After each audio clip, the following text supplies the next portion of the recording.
Hey, what's up, Josh? Can you hear me all right, brother?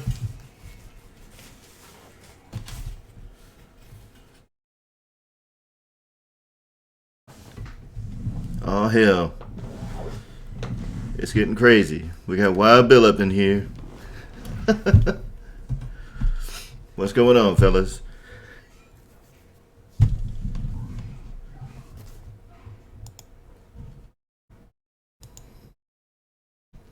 Oh, man.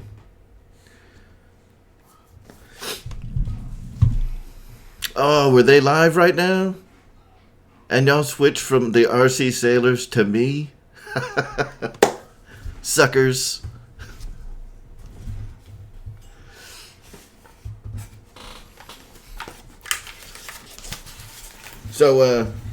Listen, today I wanted to do a stream because I was hoping some knowledgeable, what? Let your unboxing video play if he was playing with the. Oh. So, I was hoping some knowledgeable folks would come in here because I have a bit of an issue. I've got a Viper. Here's my Viper wings, and as many people with Vipers have. I don't know how many of you guys are familiar with this stupid thing. Like right here in the corner of the flap pocket. Um, and like in the wheel well, like right there at the corner of the flap in the wheel well, it gets like this little crack in it. And I don't think that anybody can avoid that little crack from happening. So I had some crazy ideas of like taking a needle and sticking it in there, or taking a drill bit and running it through and filling that little crack with like Gorilla Glue or something. And wanted to see if anybody else had had this problem with the Viper and what they did to fix it, because I can't figure it out. It just seems like one of those issues that it's there and it's not going to go away. And the only way to really fix it is to just buy another airplane or ditch the Viper altogether. So, if y'all have any ideas, yeah, foam tack would probably work, but it's thick. You know, foam tack is not real thin, and you got to get something in there. And I think that like super glue would work like a light or yeah, like a light CA would probably work. But it dries so hard, you know, it's so brittle that I think even if I got it in there and I got it to well into all of, because it just keeps opening, and I'll see if I can, all I got's my stupid webcam, so I'm gonna try to like aim it in there a little bit. I don't know if you can see like right there at the crack. I mean the little crack just keeps like extending. Can y'all see that? Like right there at the corner. Let me see if I can get some better light on it. Yeah, of course it's got like a shadow in there. Can you see the crack? It's like right there. It Mondays with the Marshall. I like it. I like it. Maybe we'll do this every Monday. It'll be more popular than fucking Monday Night Football. So yeah, that crack just keeps extending, and it doesn't matter, what you put in there. Um, and I think that the CA would be too brittle. I think you need something that's going to be a bit more pliable. So that's why I was going to try like the. Have you guys ever used like the white Gorilla Glue for repairing foam? That shit is awesome. And you like get some water in it, and it'll just be all nasty and runny. and when it dries, it's kind of pliable. It's not like super firm. So yeah, that was one of the things that I was going to do, Josh, is take a carbon rod. I've got a hold on. Let me grab it before your 5% runs out.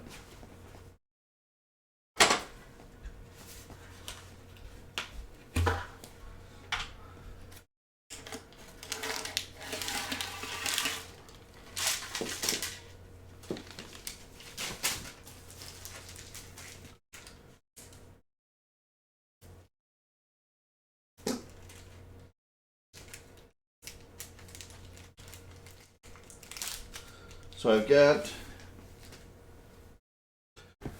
got these. y'all like y'all like my pajama pants? What's up? So I've got this really thin.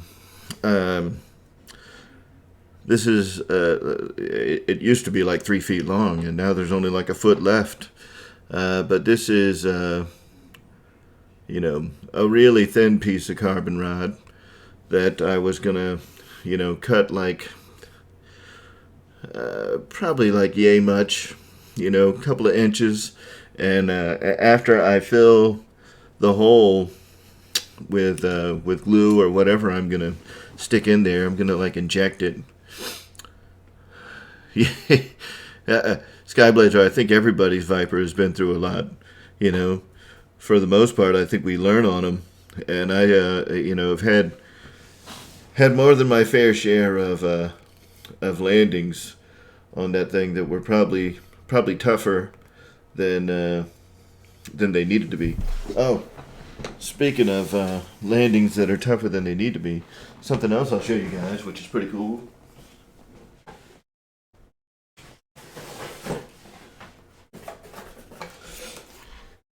And I'll actually have a video of this mod. Ah, the farmer man is in the house. So I'll have a video of this mod here on my channel. But this is pretty slick. So here's the retract that came out of the Viper. It's the crappy little wire strut. I mean, and it's basically got zero suspension qualities to it because the damn thing is so stiff. I mean, that thing doesn't move. So what I did was I got the struts for the 70 millimeter FMS Avanti, and they fit right in. And I think I saw them on another YouTube channel where you can grab the struts from a 70 millimeter Avanti and fit them in there.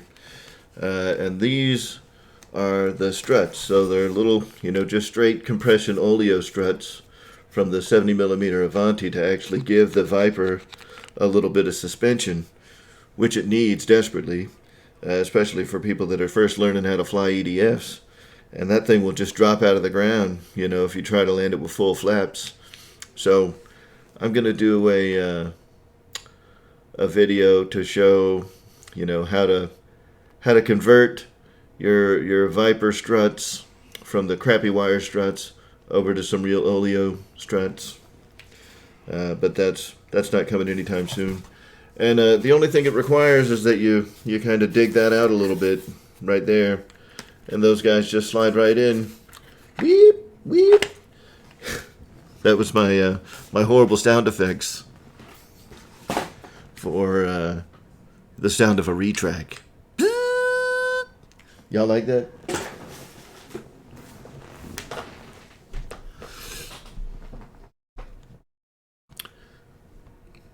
Yeah, Jeff. I've the Viper, in particular, that crappy landing gear that they put on that thing, and it's kind of the same like garbage gear that they put on the Carbon Z T28. It's just a piece of trash. Like who does that? That's terrible. Don't give me a freaking model that has retracts and then tell me like, oh, we were saving money. Like, man, that damn oleo suspension cost like 20 extra bucks. Instead of charging $250 for the Viper, charge $270. I would have bought it. Dumb motherfuckers. Anyway. Hey, this is not for children. I should go ahead and make that disclaimer now. This chat is not for children. And maybe I should announce it and like tell people what's happening. So give me a second. I want to show you guys. While we're here,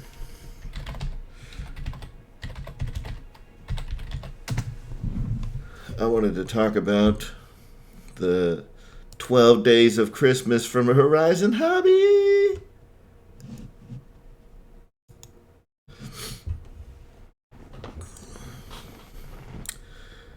Because today, I guess they've had the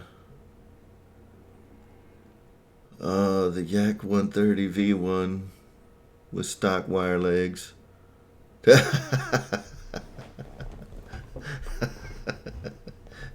Isn't that how it goes? You know, that you buy a model and or anything, man. You know, you buy something and then like the next year, like I bought a car, right? I bought a stupid Buick back in 2012. And it didn't have a backup camera. And in 2013, it comes out with a backup camera. Like, what the hell's wrong with you guys? So, I don't know how many of you guys pay attention to the whole, 12 Days of Christmas with Horizon Hobby, but I've kind of been watching it over these last couple of days. And one of the things that I was very interested in that popped up today for the 12 Days of Christmas, day number 7, the UMX Timber is only $99.99. And I know that seems stupid, right? Like, UMX Timber, that's a stilly plane. I'll tell you, this is the best UMX model there is. There isn't a better one. For real, Skyblazer. For 99 bucks, this is a deal, guys. It is a deal. This is the best UMX model, period. Hands down. There isn't one better. This thing flies outstanding. 99 bucks, Wild Bill. Go get you one. Now you don't have to buy. Look, you don't have to buy a Bigfoot, Wild Bill. Farmer Man's got you hooked up. He finally sent it. Cheap motherfucker. You could have sent it like a month ago, and now you had to pay 20 extra bucks for it. I'm just kidding, dude. So look, for $99, this thing is fantastic. Now, and here's something else that's pretty cool. If you have any coupon codes that will work with,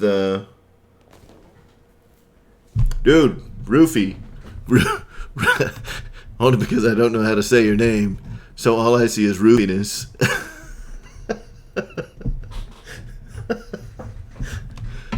You look like a date rape drug to me, man. So, this plane is fantastic. I've flown them. I've taught people how to fly with them. Oh, Randy. Sorry, bro.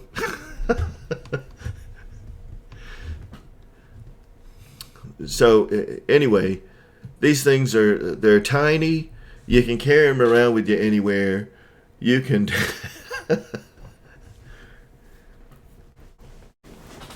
You can, it's a 5-channel model. It's, like I said, it's got working ailerons, working rudder, working elevator, great power for its size, working flaps. It is awesome. And it's got AS3X, so it stays stable with you. You can turn on Safe Select if you want it. I don't use it. That's for big babies. You can hand launch it. If you've got, a paved field.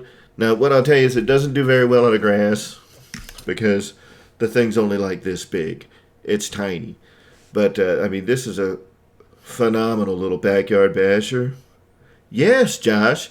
And it's got LEDs. It's got full navigation lights. It's got landing lights.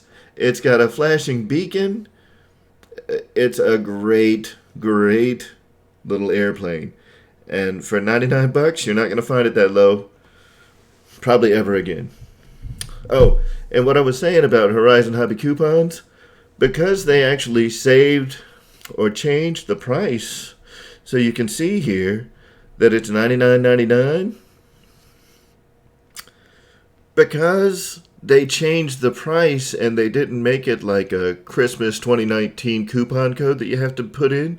If you got a coupon code for Horizon and you can get like another 10% off, the coupon code will stack on top of the reduced price. You cannot beat this deal. Get one. Get one, guys. It's going to be great. And then we can all have like, if we ever get to meet up and, the air marshal and all his fucking deputies at Joe Nall can take over the skies with our UMX Timbers in the middle of the night. It'll be awesome.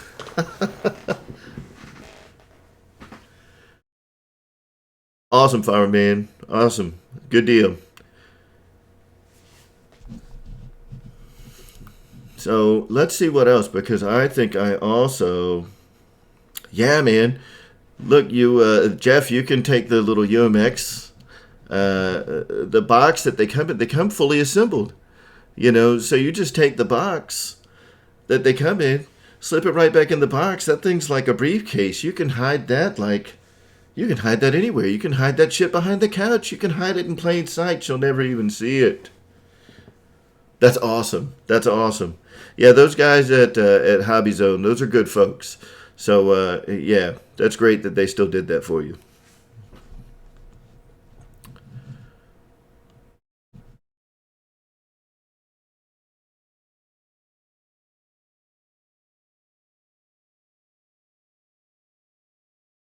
A bit wet on water. Does this thing come with floats? It doesn't come with floats, does it? If the UMX Timber comes with floats, like Oh, gotcha. Oh, does it come with floats? Look! Floats, bitches!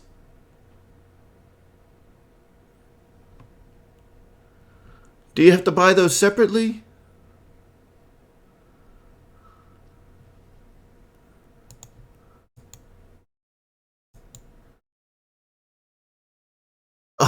Oh, that's bullcrap. How much could that possibly cost for a little pair of floats?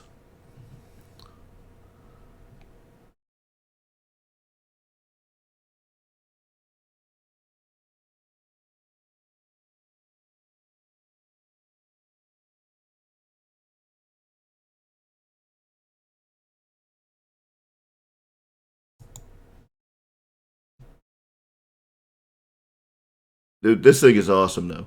What a great deal. 99 bucks.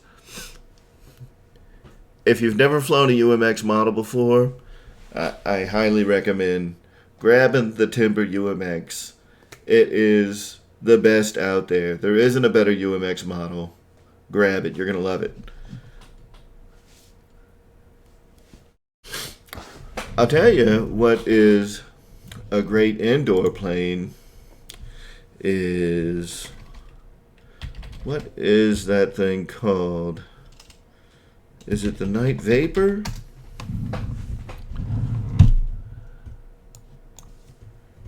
Night Vapor.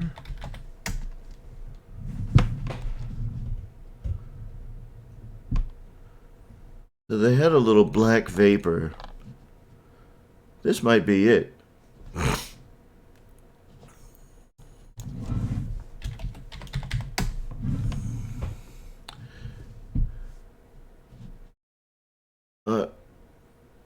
Yeah, it must be the Night Vapor. It doesn't look like they have the little vapor lights anymore. It looks like they've been discontinued. But the Night Vapors, these little vapor planes are awesome. You can take those things and like fly them around inside your house.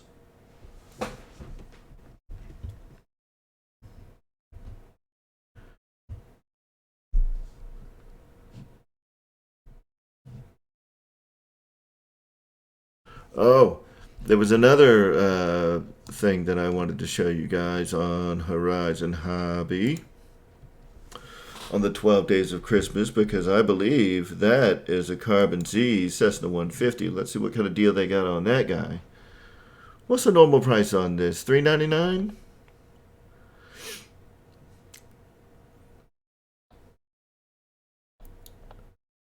I mean, I know it says $5.19, but I know they don't actually sell it for that. I think the normal price on this is $3.99. And $50 off is great. You know, that's awesome. $50 off. And this is another great plane. All of the big, like the 2 meter, 2.1 meter Carbon Z planes from Horizon, all of their big E-flite planes. So like the Carbon Z Cessna, the Carbon Z Cub, the big, the Carbon Z T-28. The airframes are great on these things. They are just awesome flyers. So, if you can afford to drop $350, or if you've been looking for a Carbon Z, Carbon Z 150, and you don't want to pay, the normal price, I mean, now might be the time to get it for $50 off. Yeah, Wild Bill, that's the E-flite. Let's look at some let's look at some pictures.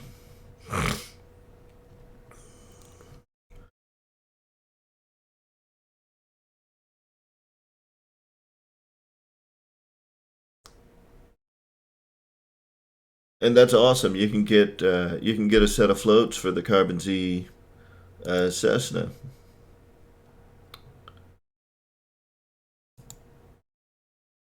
And to be honest with you, I mean, this thing is probably made by FMS, like a lot of the other planes that E-flite sells.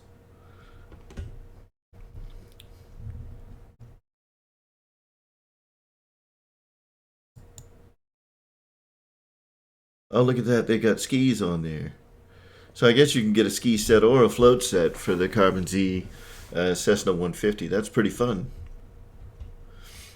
And to be honest with you, for you guys that are flying in the snow, I know that you can fly out of the snow with floats.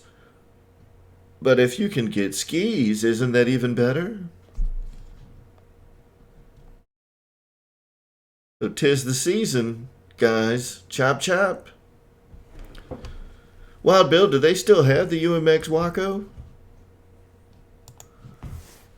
Let's see. Because I've been looking for that thing at my local hobby store for a long time. Wreck 'em Roy! Yeah, it says it's still a thing. UMX Waco. Waco. I don't know how you say it. I just know it's not Waco. It's not like that town in Texas. I think it's Waco.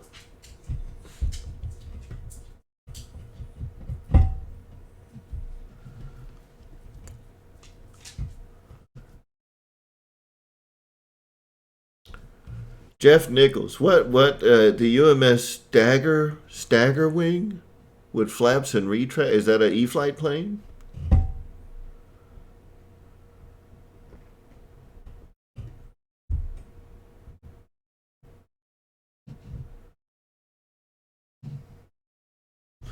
Oh, Reckham, did you miss? You weren't here for the beginning, so I'm going to show you again. For Wreck-'em Roy, Horizon Hobby, doing their 12 Days of Christmas. If you like little UMX models, the best UMX model on the planet, on sale. Now, it's only $30 off, but if you think about it, it's $30 off of $129.99. So that's like, that's a lot of money. That's like 20%, maybe more.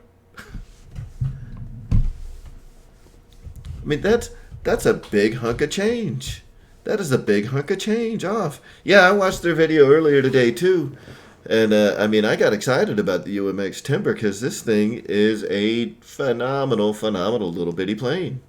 Yeah, I mean, if you've got the UMX Timber already, you already know how great it is. I mean, this is a great, great little airplane. I can't give it enough. George Watts, what's up?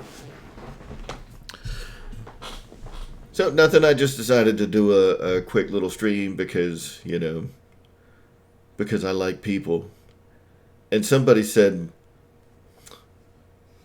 what what was it? Air Marshal Mondays or some crap like that, and that just seems to work. That just seems to work. I like it. Mondays with the Air Marshal. Fuck it, I'm changing the name of the stream. Hold on, can I do that like in midstream?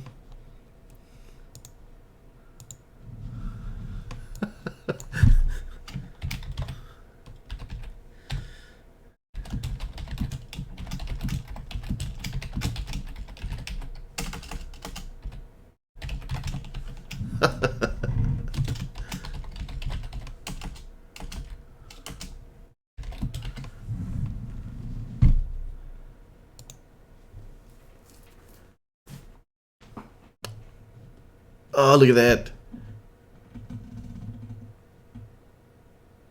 What'd you get from GB Linden? What'd you get? Crabs?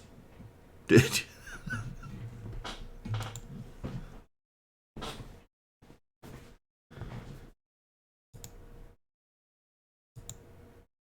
you, did you get a bottle of wine from GB Linden?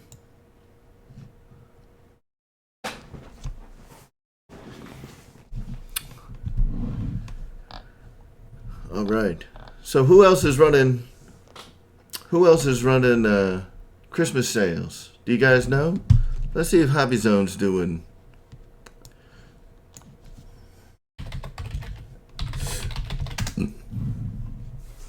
Let's see what they got going on.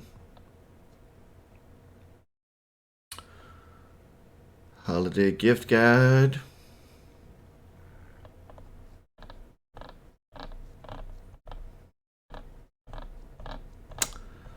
Oh, you know what? Farmer's watching. Farmer's still doing third person stuff, and he doesn't even know what third person is.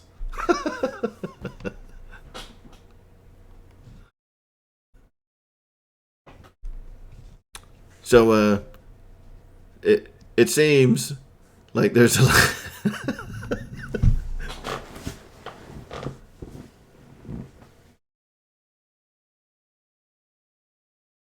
It seems from a lot of the streams, like watching the Boozers the other night. I think what they have like 67 or 60 or 70 people in their live stream, and Wesley brings up.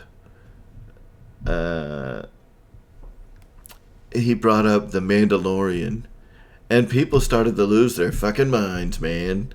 Like everyone was freaking out over the Mandalorian. So, in true geek fashion, and I have tried to start the Mandalorian, but I'm such an idiot that I always try to watch shows like right before I go to bed, and I'm a I'm a pretty late dude, so Baby Yoda. So I I'll try to lay down in my bedroom and watch a show or something, and I'll get through like a little bit of the show.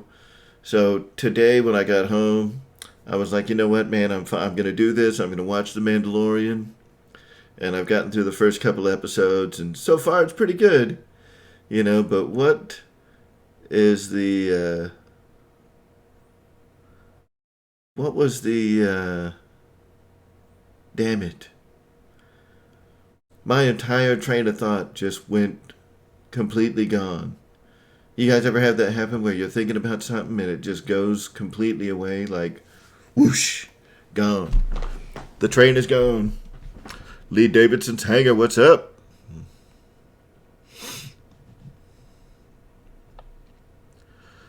Hey, thanks for tuning in, guys. It's not. I didn't even announce this. I wasn't expecting anybody to come in here. Um, I just wanted to. I was hoping like one or two people would come in, and I could ask them about the wing on my on my Viper. But heck, since we're here, let's talk about other stuff too. How can there be no reviews on the Bigfoot? Look at this. There's no reviews on the Bigfoot. Guys, you think I should write a review on the Bigfoot on the live show?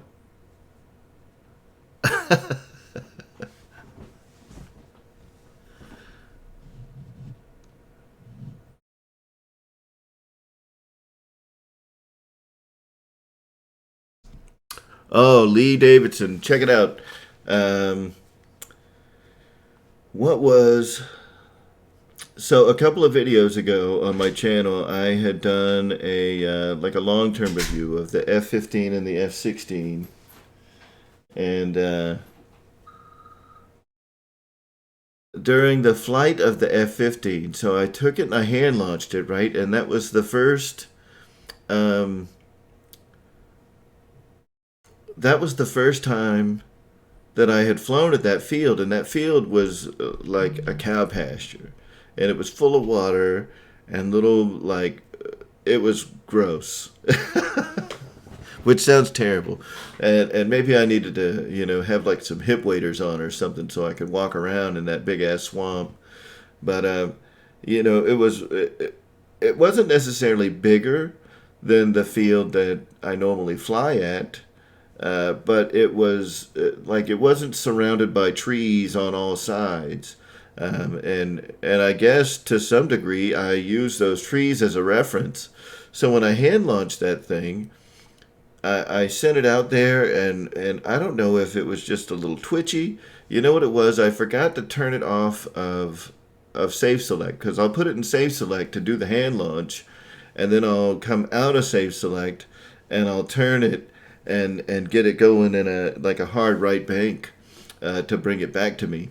And when I launched it, I guess I forgot to take it out of Safe Select, so I'm trying to like bank it and yank it back to the left, and the thing's just not going. And I'm like, God dang it, what's going on? And I almost lost that thing. It just kept getting tinier and tinier in the air, and I don't think that I was wearing my glasses that day, which made things even worse, because it's already a small plane, and normally, like, I don't need it for doing computer stuff, but I have like my geeky man glasses for things that are far away. So anytime I'm out flying my planes, I gotta have I gotta have my glasses on. Yeah, and I don't know if you watch that video when I'm flying the F-15. My wife is like, I can't keep up with it when you're doing all this crazy stuff. I was doing the crazy stuff to try to regain orientation of the plane, and I almost ran it into the ground a couple of times because it was kind of an overcast day, and the gray on the bottom. Surprisingly enough, who'd have thunk that Splinter camouflage actually fucking works? It works really good.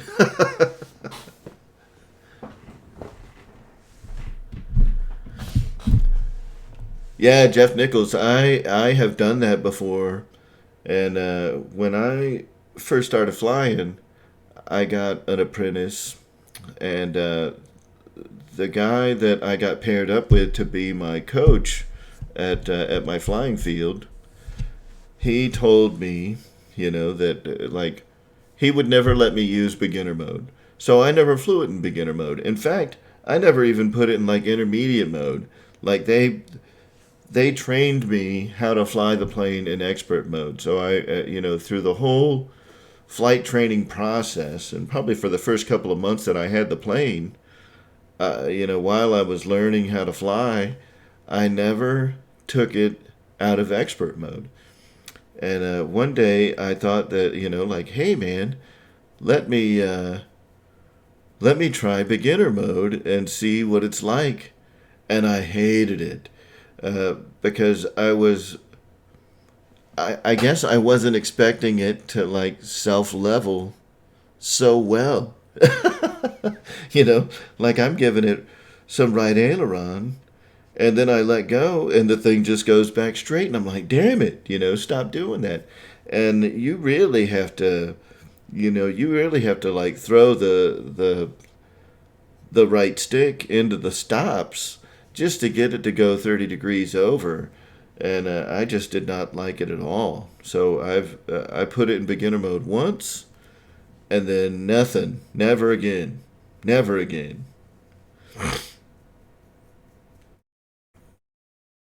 Yeah, man, it was weird. Flying in beginner mode is weird. Yeah, I can't even do it when I'm trying to land. The B900 or the V900? Yeah. The V900. Man, that thing's a fast little bitch. Um, and I do use safe for the F-15 and the F-16 for hand launching. I don't use it when I'm landing them. I've never flown the V900, but I have um, at least seen. I have never seen a V900. Uh, I haven't. Loosening his V900 or losing?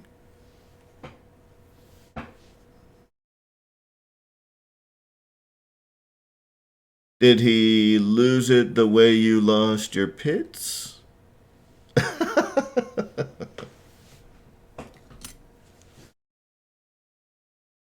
Oh no.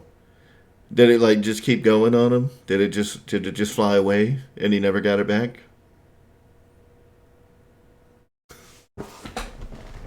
Hold on. I'll be right back.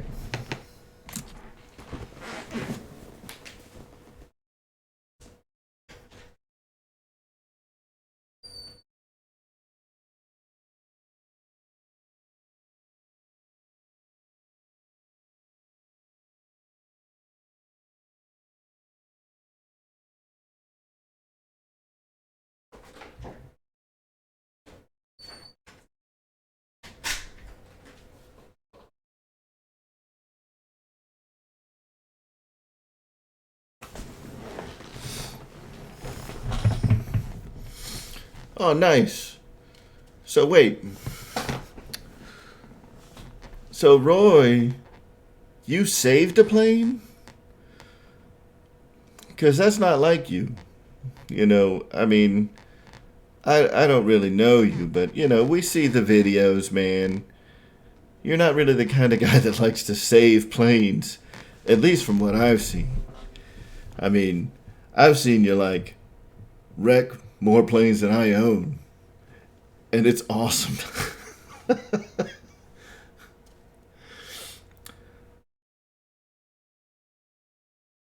So, guys, I went and I grabbed the Bigfoot because there's some things that I didn't put in the video, and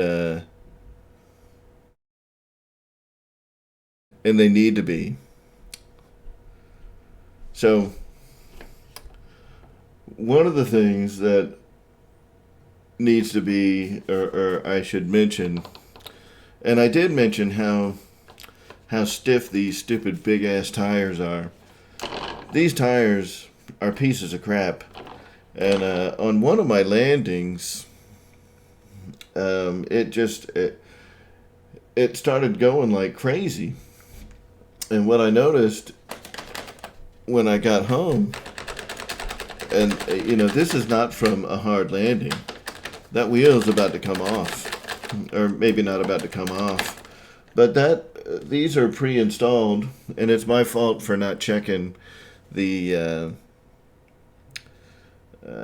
It's my fault for not checking it, during the build process.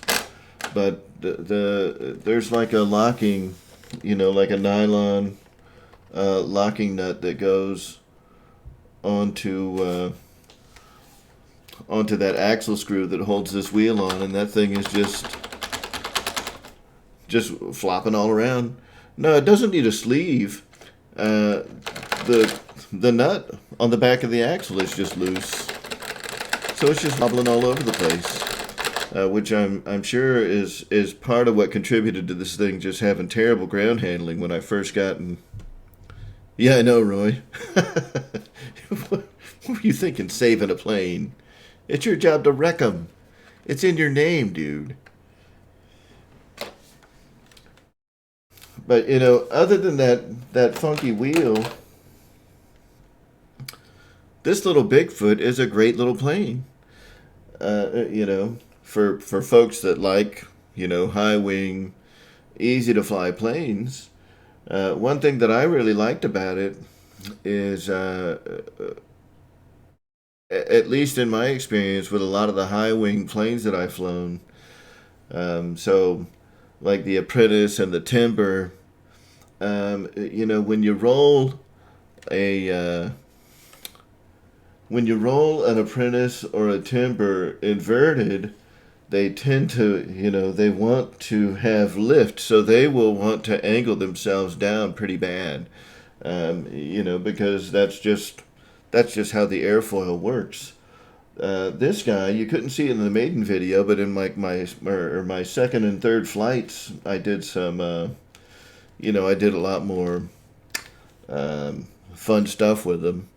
And this thing is a little bit of an acrobatic plane. As hard to believe as that may be, this thing has some acrobatic chops. So it was able to go inverted, and with very little forward pressure on the sticks, I mean, I was able to maintain inverted flight really easy, which was kind of surprising on a high wing plane. So it's got very good, flight tendencies, and I think for the foam. I mean, it's EPO foam, so I mean everybody's using EPO these days. But the way that they mold the foam, so it's got like this air vent in the back, and like you can stick your finger in that hole in the back of the plane. That might be a little gross, but the way that it's molded and the way that the parts fit together, I don't know if you guys. Now I know that. Who is it? Kenny. Kenny has. Kenny has a few of the Aeros RC planes, but what I observed, just during the build process of the Bigfoot, the Aeros RC planes, I hope that they become a bigger name in the RC air world, because the construction of them is different than the other guys. It's different than than Flightline. It's different than E-Flight. It's different than FMS, which obviously, but they, see you, Lee. Thanks for stopping by, man. Appreciate it. So, yeah, the Aeros RC looks like they're making a really good product. And I don't know if it's, I don't know who's making planes for them. If they fired up their own manufacturing facility, because I can't imagine that there's a lot of companies in China that are making, RC airplanes, and it just doesn't look like an FMS model to me. It looks like something different. It's different than Dynam. It's different than FMS. It's different than Freewing. It's different than E-Flight. It's different than Hobby Zone. It's a new plane. It's a completely new plane, which I like. I like that a lot, and I like the construction methods. I like the details that they put into the model. And I hope that that Hobby Zone and Aeros have a lot of success, with this Aeros RC line, because so far the models that I have seen from Aeros RC have just been great. So I hope they keep it up, because competition is good.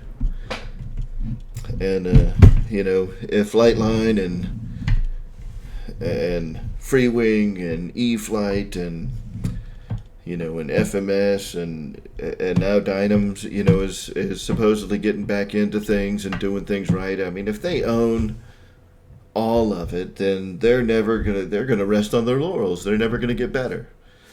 So it's good that a smaller company like Arrows RC is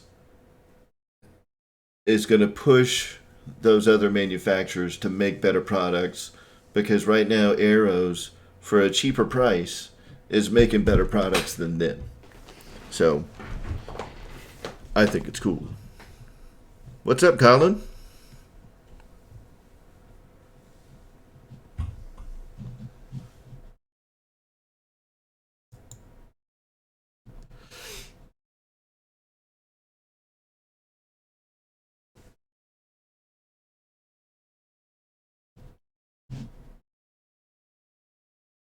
And they put a bunch of pictures on their website.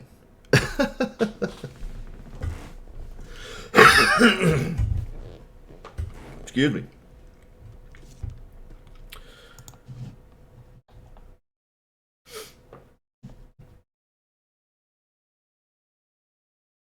Now, I wonder why it says you need a 6-channel transmitter.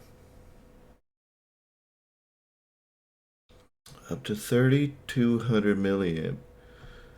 Okay, yeah, so that was one of the things that yeah, the Flex Innovations planes. I have seen the Flex Mamba. That thing is a neat plane. So I'll have to check out that Cessna 170 from Flex, because I do like the Flex planes. I know a couple of people that have the Flex Jets, and those things seem really neat. They look like a weird F-16, but they look like neat planes. So I remember saying in my the maiden flight for the Bigfoot, I guess I probably could have read the specs a little better. It actually says 3S 2200 up to 3S 3200. I didn't try to fly it with a 3200. I only flew it with a 2200.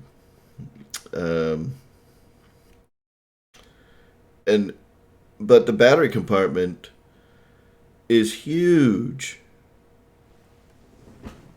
Uh-oh, Pilot Ryan is here. How's it going?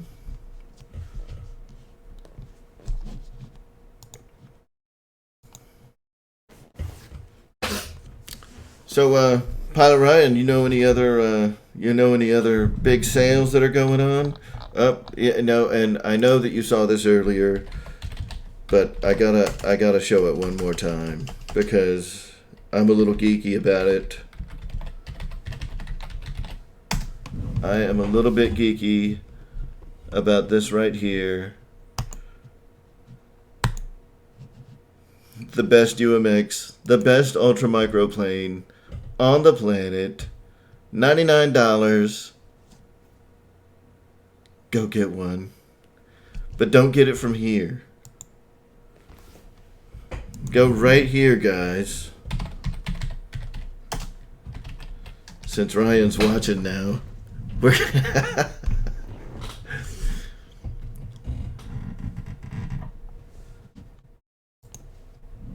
I wonder if they have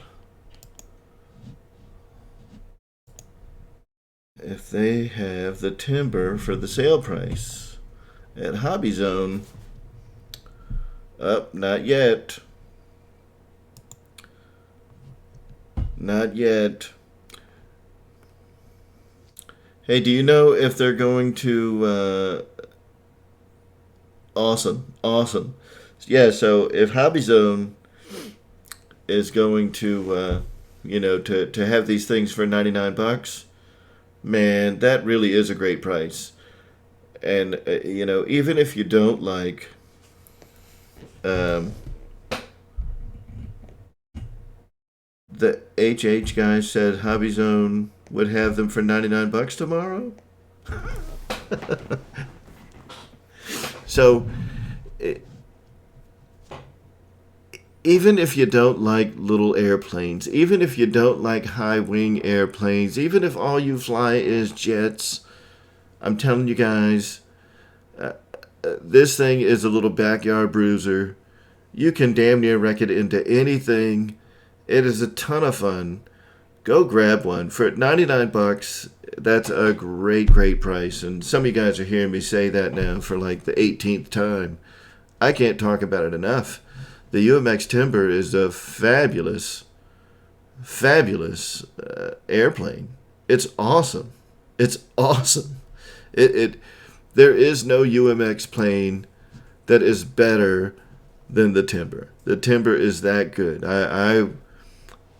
I have no reputation to put on the line, but if I did, I'd put my reputation on the line and tell you guys that the UMX Timber is worth every penny of $99.99. And to go get one, you're going to love it.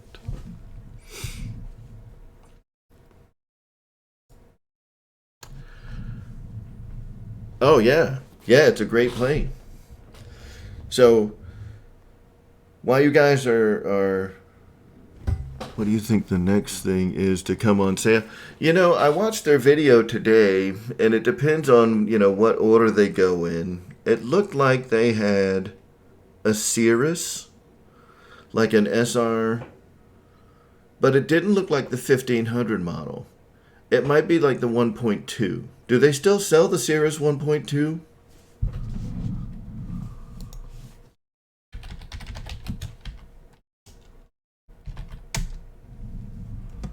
Maybe they don't. Maybe they finally decided that they're not going to sell that piece of crap.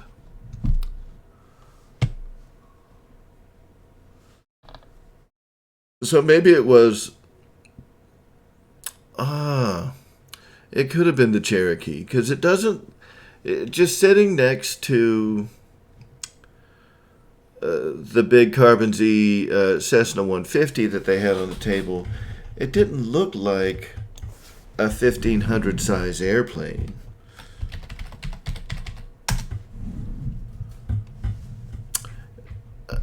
Yeah. Yeah, and looking at the wing shape, because the Cirrus has really thin, it's got a really thin chord. Is that the right word for that? The the length of the wing from the leading edge to the trailing edge. I think that's the chord of the wing, if I'm not mistaken. Anyway, the Cirrus has a really skinny wing. And it did look like a bigger, like candy bar style wing on the Cherokee, a little shorter wingspan. So yeah, it could have been a Cherokee. I wouldn't be surprised to see either one. But I hope that whatever it is, that it's the bind and fly basic model and not the plug and play. I think that if they had done for the Christmas sale, I think if they had done the F4 bind and fly and the F16 bind and fly, they probably would have sold more models. But I mean, I guess there's plenty of people that fly the plug and play, but I just think that they would have made more money if they'd have sold the blind and fly version. I mean, shit, they're giving away the receivers for $30 already.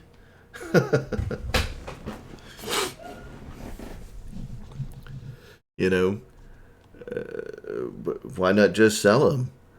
Put the bind and fly on sale. You know what I would love to see them put on sale, and I hate it that it doesn't get as much attention as it needs. So I'll church it up here for like all 7 people that are watching, all 3. And I love all 3 of you. So thanks for being here. But I think that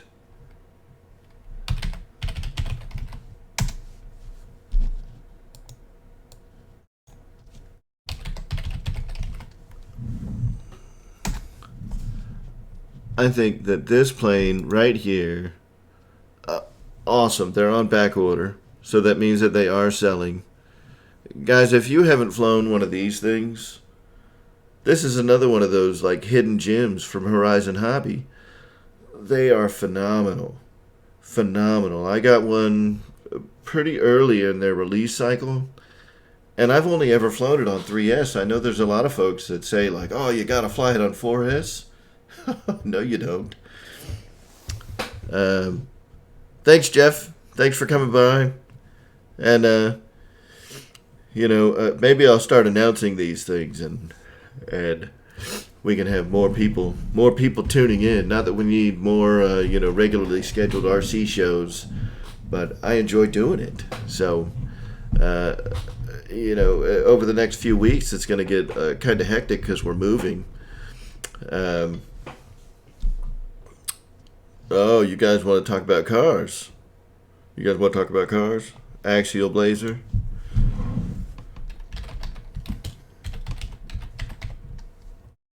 Uh, is it? It's not called the Blazer, is it? Let's. Uh-oh.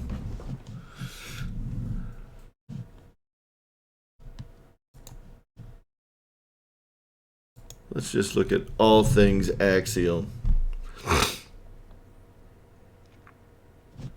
Oh, this guy right here?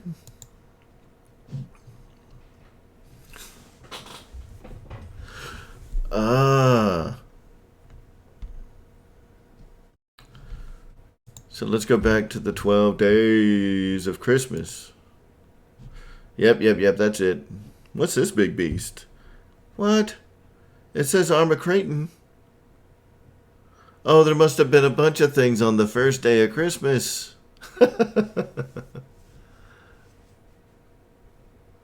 Ryan, is this the drone that you guys got? The Scimitar 215 Pro?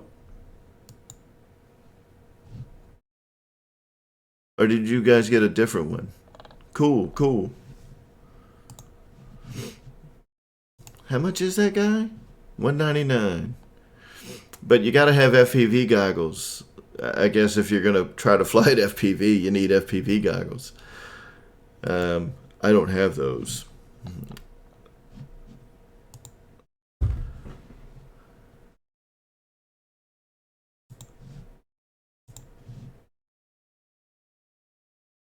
Do you think y'all got a different one?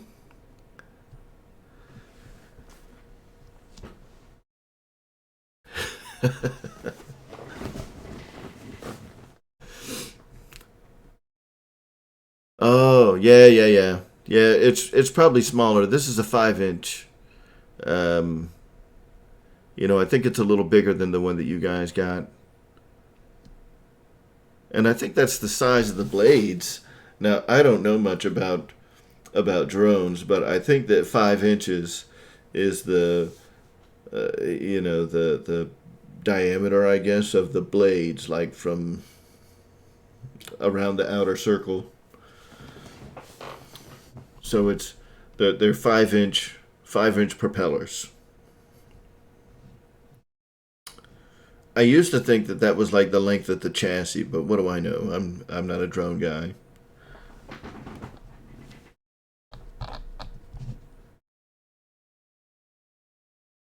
Up. So let's go back to the Christmas sale. Now it says they've got the Creighton, like the 10th scale Creighton, brushless. Oh, and the 10th scale Outcast, brushless. What a bunch of assholes.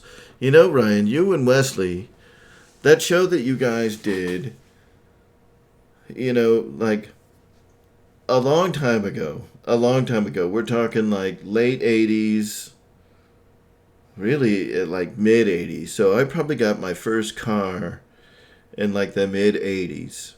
And that was my first exposure to RC, and that was back in like the 75 megahertz. I had a, Futaba Magnum Junior radio with a 75 megahertz radio in it, and the antenna was like this big retractable sword, and every time you went out, you looked like the freaking. It's taking me too long to think of it, so it's not going to be funny anymore. Uh, but you look like what's the Highlander. There you go. You look like the Highlander going out with your big ass 6 foot antenna. And you're like holding this big ass whip antenna in your hand, and you had to have all the different crystal sets and all that crap. What a bunch of junk. So, yeah, I had cars back then, and back then I was running like the Tamiya, I think the Tamiya Hornet, the Tamiya Grasshopper, the Tamiya Cloudbuster, Jackson RC Aviation. Thanks for stopping by, man. It's a small crowd, but we always have fun, no matter how big the crowd is. Someday I'll have a big club. We'll be pumping it up live every Monday night. Because why not have a show every Monday night? And when we first came into the chat tonight, someone said like Mondays with the Air Marshal or Air Marshal Mondays. That's awesome. And I was just testing OBS again and was like, dude, that is kind of awesome. We're doing it. We're doing Mondays with the Air Marshal. That's funny. Get your butt outside. Come on. Uh-oh. No, that was bad. The dogs are in trouble. Yeah. Yeah, Josh named the show. So we're just doing it. On 4S tonight. It did not disappoint. How was it, Ryan? I mean, was it quick? And did you ever try it on 6S?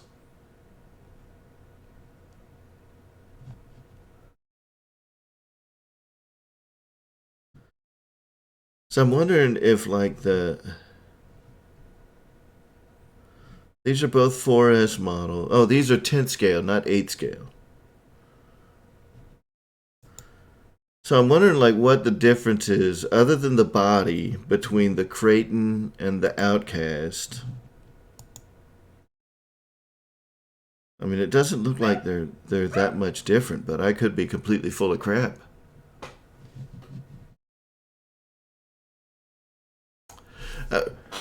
Ryan, don't be scared.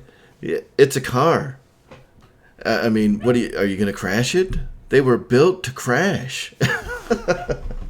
Let me let the crazy dogs in.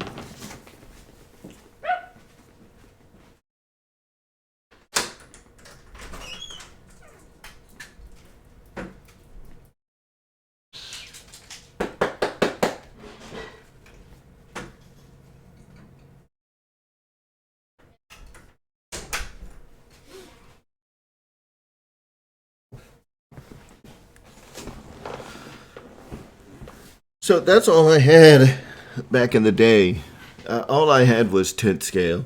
And I know that Kenny had put something.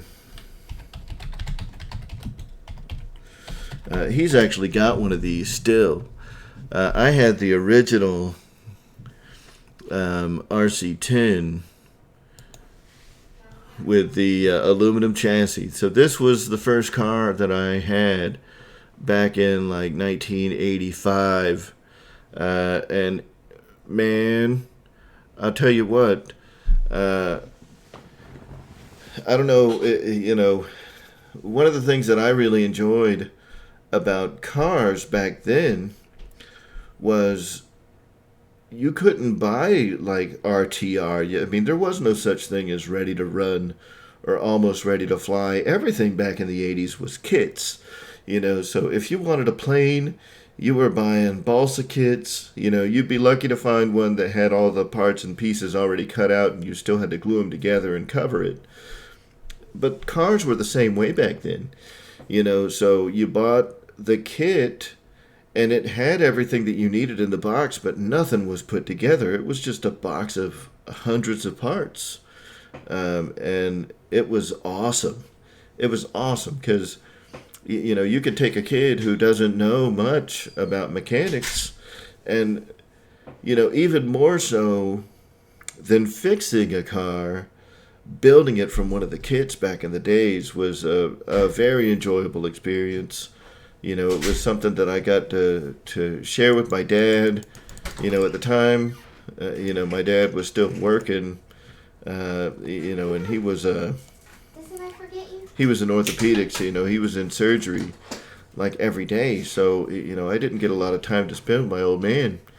And, I remember getting one of these things for like my 10th birthday or my, I can't remember how old I was, but I know I was probably like somewhere between 10 and 13. Well, I guess, yeah, 85. I guess I'd have been 10.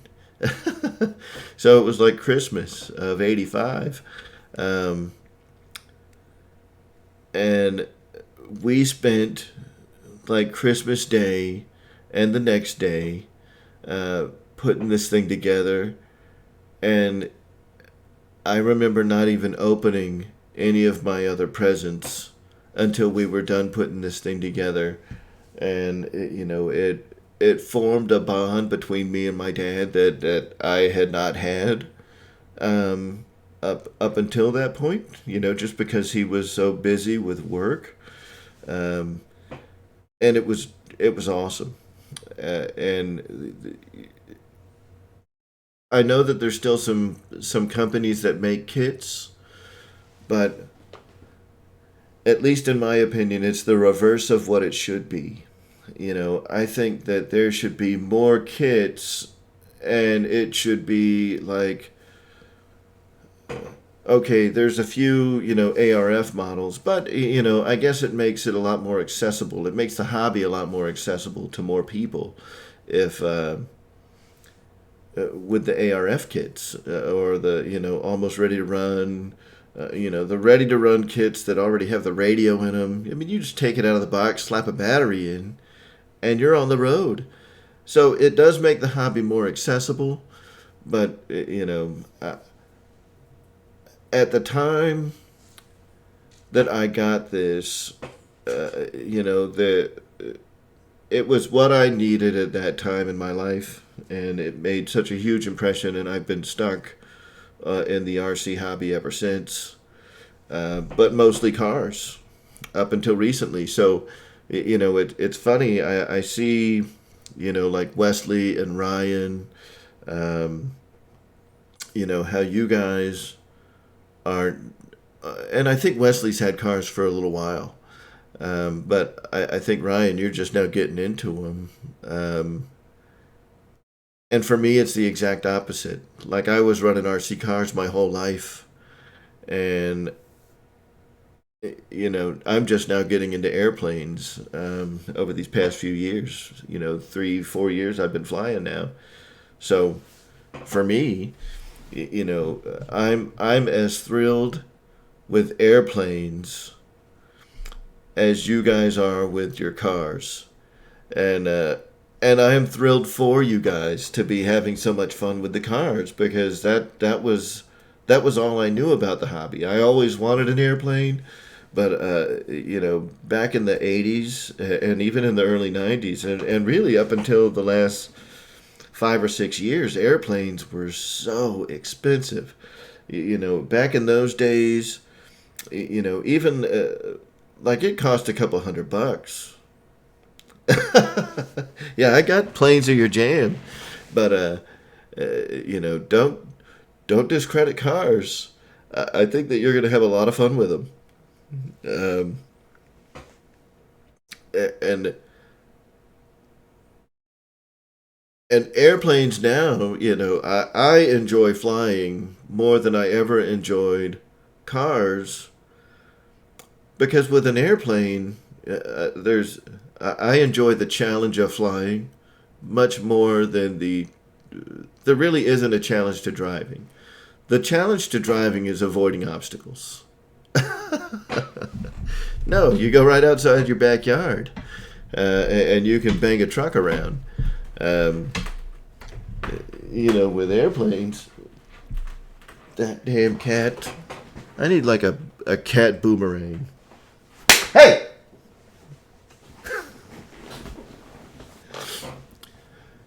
So, yeah, cars are great because you can't just chuck them out in the backyard and go and just tear the grass up. Um, the house that my wife and I are buying, um, she may not realize what she's done. Oh, yes, Ryan.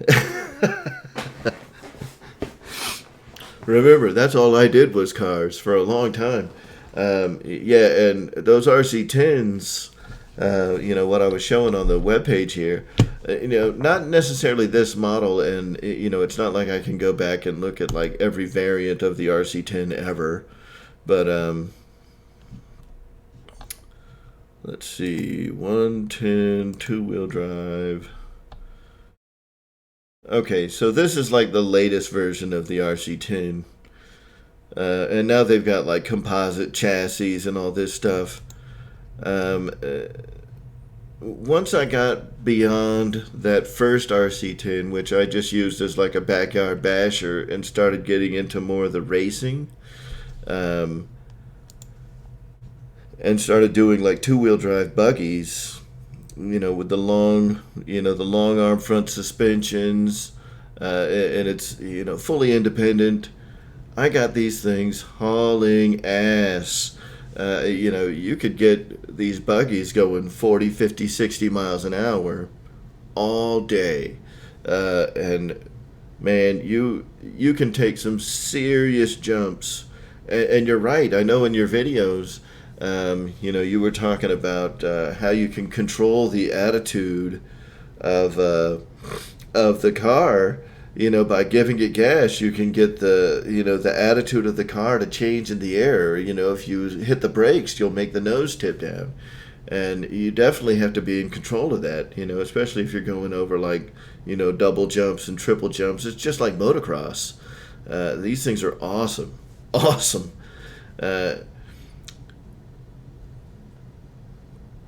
Oh, in the snow, of course. And, I think the kids, especially, are more. The airplanes are cool, but they don't want to have anything to do with them. Like, nope, I don't want to fly that. But you put a car on the ground, and that's awesome. Like, kids are more engaged in cars, and that's what I was saying. Like, it's unfortunate because I know that we all love the hobby so much, and we want RC airplanes to be super popular, but the fact is that they're not. It's a very niche market. There's a much broader audience for for surface vehicles, for buggies, for trucks, for drones. They're a lot more. They're a lot more popular, and they're a lot more accessible. It's much easier to just like you were saying, right? I mean, you can take the thing, slap it in your backyard, and go.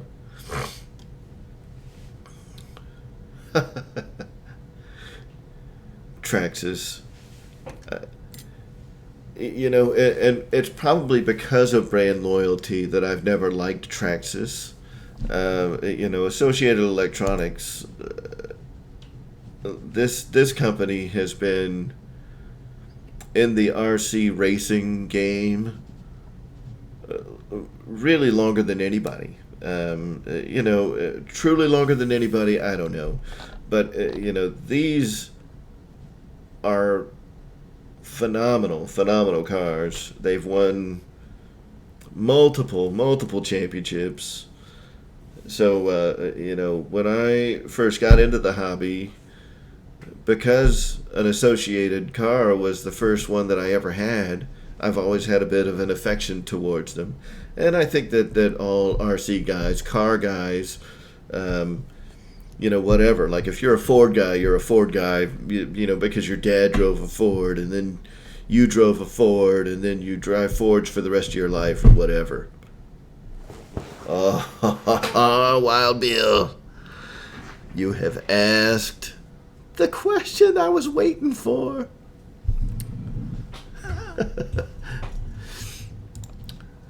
So, I'm going to show you what I use. Right, Wild Bill, and because your dad hated Ford, do you also hate Fords?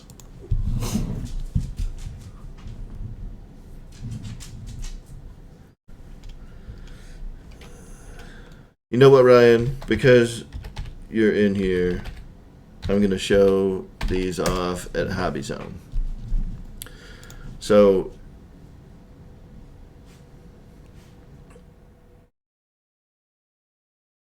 here is the charger that I use, and I think it's great.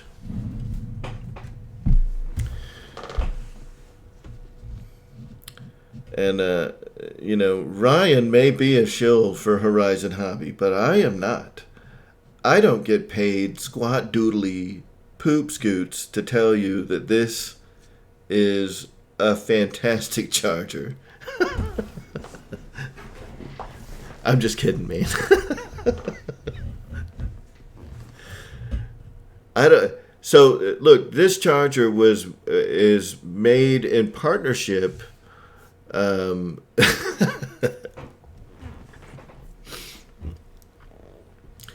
This was made in partnership with ISDT. So I don't know if you're familiar with the company ISDT.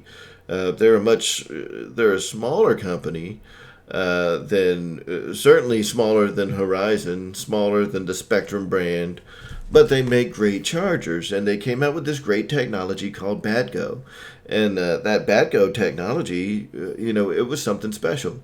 And I think that when Horizon decided to partner up with ISDT and license this technology, that now they have rebranded Smart. Smart technology has been around since like 2017. Ryan,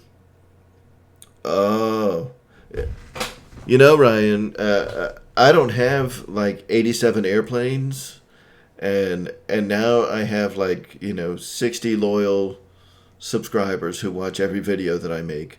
So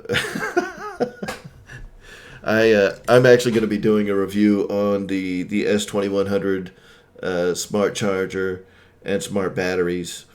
But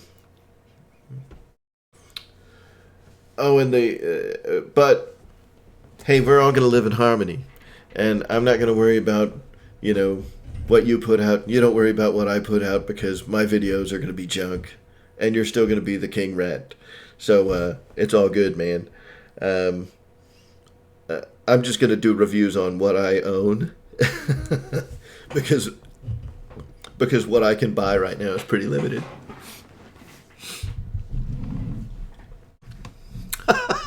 No, I'm telling you right now, if mine comes out before yours, you blew it, buddy.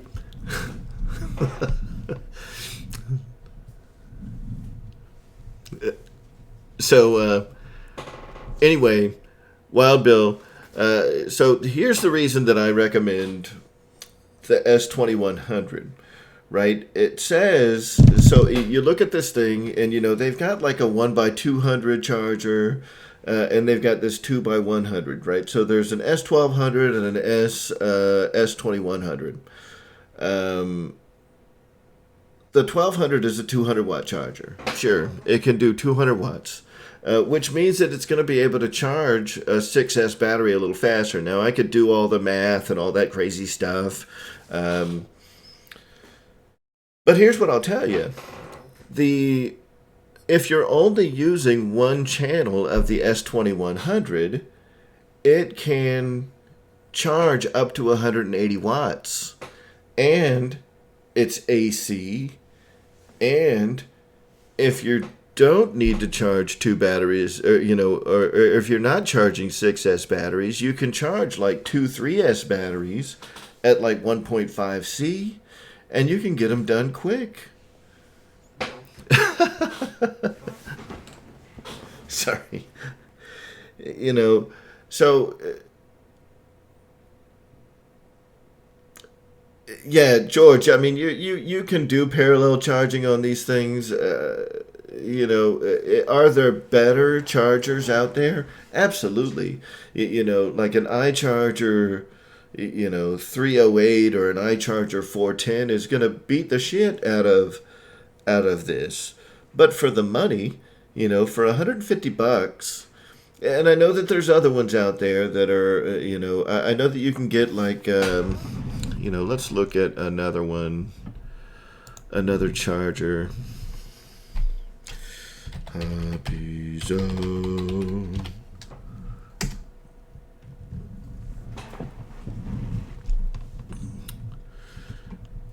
Well, and I'll show you what batteries, and I'm gonna get a bunch of crap, but for a Bigfoot, I think that you're really gonna enjoy them. 3 is.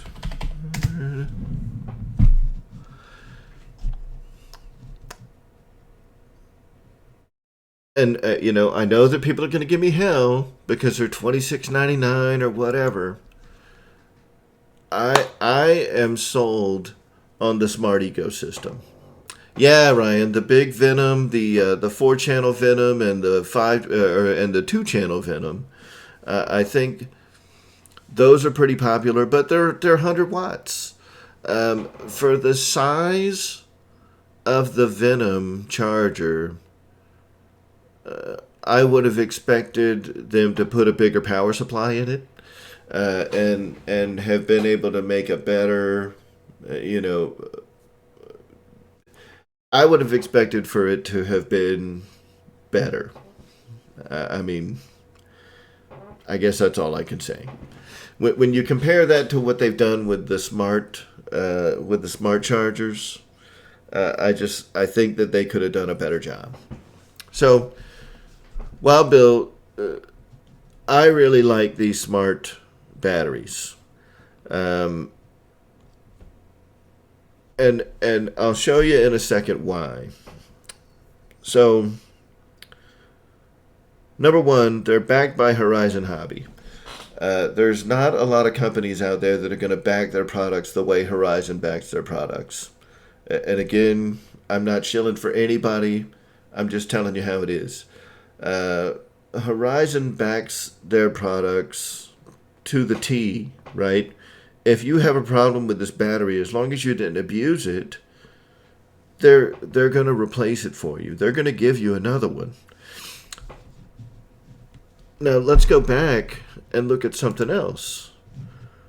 Right? Look at the price on this thing. This is a 30C battery, but that's all you need for a Bigfoot. $26.99. Here's a 30C of the old blue E-flite batteries. Man, I'm telling you, those old blue E-flite batteries are absolute shit. They are junk. They will puff on you in like 3 flights. Junk. The Venom batteries, for the most part, are way overpriced. Here's another, Spectrum battery. $40 for the for their 50C 2200. You can get the smart battery. That's 100C. 100C 2200 milliamp pack. Man, I don't know what you need a 100C 2200 milliamp pack for, but but they're available. If you need a 100C 2200 milliamp 3S pack, you can get it in a smart battery. And just in my, personal experience using the smart batteries, and let's see.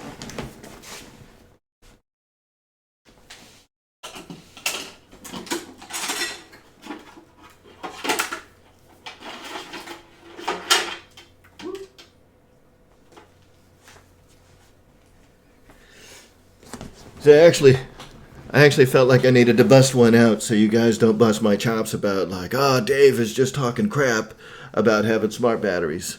I actually own them. These are real things that I own. The performance from this battery has been outstanding compared to other batteries out there. So, the performance that you get from these smart batteries, when it says 50C, man, that's no bullshit. That is a 50C battery. I've had this thing, in the same model where I've been using like an HRB 4000 50C battery. And this just has a lot more oomph to it. And it's physically smaller. It is a little bit lighter, but it has the punch, so I don't know where Spektrum is sourcing the cells for these smart batteries, but I get outstanding flight times. They're super, super easy to maintain, especially if you have one of the smart chargers. So, if we go back over here and we look at that Spektrum, that S2100 smart charger, if you go ahead and go down that path now, when you go to charge your batteries, there are no settings. You just plug it in and press start because all the settings are built into a chip on the top of the battery. How slick is that? You plug it into the charger and it just knows, not only does it know what battery it is, how many times it's been charged, how many times it's been overcharged, how many times it's been undercharged, how many times has it overheated, how many charge cycles does it have on it. It takes all the guesswork out of battery maintenance. And not only that, all of that information gets fed through like a single wire, so it's backwards compatible with all of your EC3 connectors. They'll plug into the XT series, so if you have airplanes that are running like XT60s or XT90s, these will plug right into the XT ESCs, with that IC3. They take all the guesswork out of it. There's no settings anymore. There's no nothing. And here's one more thing, is now that they've got the full ecosystem. The full ecosystem is now available. So now you can get, and a lot of the Spektrum transmitters are already this way. So they've got the Spektrum transmitters. So I just get the bigger ones. I'm sure this won't be my first electric. Sorry, Wild Bill. What I'm trying to do is take the pain out of this for the future. You spend a little money now,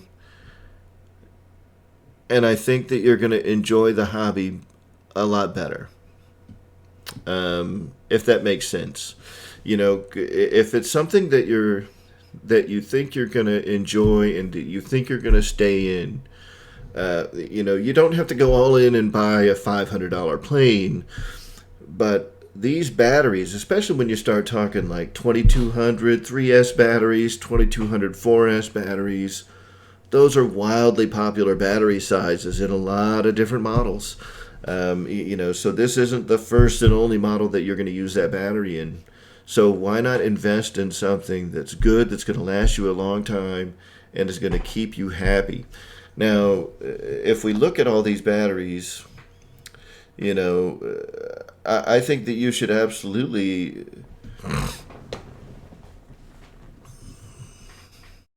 right. And that's the thing. You should be able to enjoy yourself no matter what.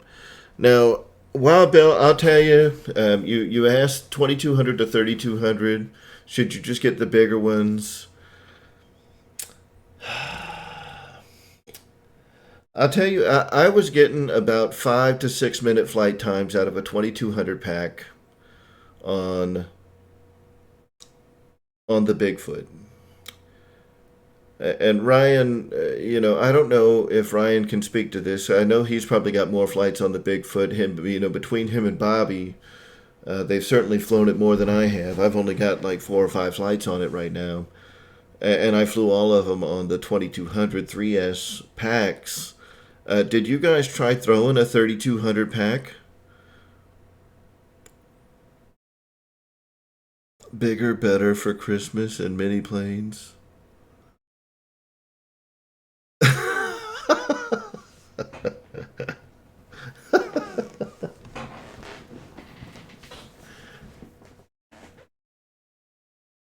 So here's what I'll tell you, Wild Bill. Yeah, I think that it would fly fine with the 3200 pack. In fact, I noticed on mine when I did trim. Normally, I fly a little bit nose heavy, and I have to put a little up trim in it to get it to level out.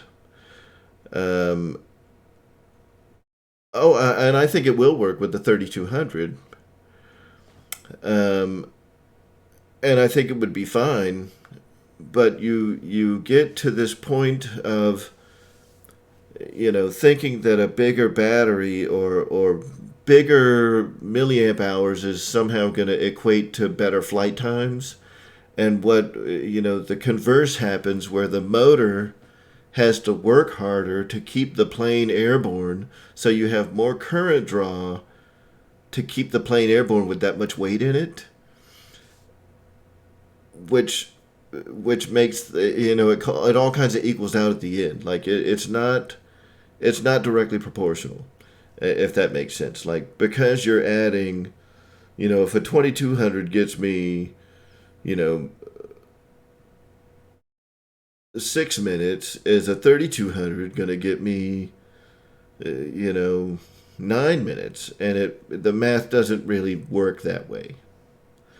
Because you've got more weight in the plane, and the motor's having to work harder, and you're going to have to stay in the gas more to keep the plane flying. Sometimes you get better flight times using lighter packs that have lower milliamp hour ratings. It's just kind of the balance game. Yeah, yeah. I mean, Ryan's right. A little heavier pack will help you penetrate the winds a little better. Um, I can't really speak to how this thing handles in the wind right now, because I didn't have any wind yesterday. It was dead calm when I did my maiden. Lucky for me. But I think if it'll fly with the 3200s, the 3200s will fit. But I think there's a larger, especially when you're talking like 3S models, there's a larger variety of airplanes out there that use 2200 batteries than there are that use 3200 batteries. So I think if you got 3200 batteries, you might find yourself limited to only using those batteries in a small selection of your airplanes. So I would look at that too. Like, what kind of airplanes do you want in the future? Do you want like the 1.2 meter warbirds? Because a lot of those are using like the 2200 3S packs. So kind of look at that too. Now, I wanted to give a couple of more reasons why, because you're just now getting into this, why I think that smart technology is a good investment. Um, a lot of the a lot of these newer planes, well, number one, I mean, let's just face it, Horizon has a huge market share. Horizon has a huge, huge market share. And when they start implementing their smart ecosystem in airplanes, it's going to be awesome. Absolutely, George. I think a 2200 3S is going to be a more universal battery, and you're still going to get respectable flight times. You're still going to get 5 minute, 6 minute flight times. So that's what I would go with. I mean, that's just my opinion. I think that adding weight certainly helps the plane fly a little better. But that's just my opinion. Take it or leave it. But getting back to the smart thing, with the entire smart ecosystem now. So now we're talking smart receivers, smart batteries, smart speed controls, smart transmitters, smart chargers. What you're going to get out of that, right? Especially if you're mating a smart receiver, a smart battery, and a smart speed control into a vehicle, whether that's a land vehicle or an air vehicle. No, not, yeah, Ryan. I know that Ryan's advice is spot on, uh, and and I don't disagree with him at all. I just, I guess I'm looking at it more of am I buying these batteries for one plane, or am I making an investment to be able to use in multiple planes? Does that make sense? And the 3200s, I don't think there's a lot of models that are going to use 3200s compared to the number of models available that can use the 2200s. That's all I'm saying. Um, and you keep getting me sidetracked. So, what the smart technology is really going to do for pilots, especially, is the telemetry that we're going to get out of the smart ecosystem. I want to say that with a smart transmitter and a smart receiver and a smart ESC combined with a smart battery is going to replace like 10 different telemetry modules that you would have had to buy and put in your plane. And I know a lot of us don't fly with telemetry, probably because we don't want to mess with putting 10 telemetry models in our planes, but it's really nice to have. So, when you get to the point where all of these Horizon planes are coming with smart ESCs and smart receivers, and all of their transmitters. I think all of their DX2 and up transmitters are going to be smart capable. Um, the smart batteries just start to make sense. And, with the smart battery and the smart charger, and the ease of just being able to plug and press start and just not even think about it, it makes again, it's all about accessibility. Horizon is doing things to make the hobby more accessible to people that don't want to mess with, setting up a charger every time they plug it in. Even if I got to go and pull up the memory settings on like one of those Venom chargers, it's got a limited number of memory settings. But what if I've got more than that many different kinds of batteries? With the smart batteries and that S2100 charger that I showed you, it just makes it brainless. You just plug in, press go, whoop, and you're done. So, ask and you shall receive. That is the batteries that I would recommend, based on what's out there right now today. I really like this Spectrum stuff, and I'm sold on it. I like it. I think it's good. The batteries seem to be great quality. And they've been running with all the other batteries that I've got, as good or better, than anything else I've tried them in.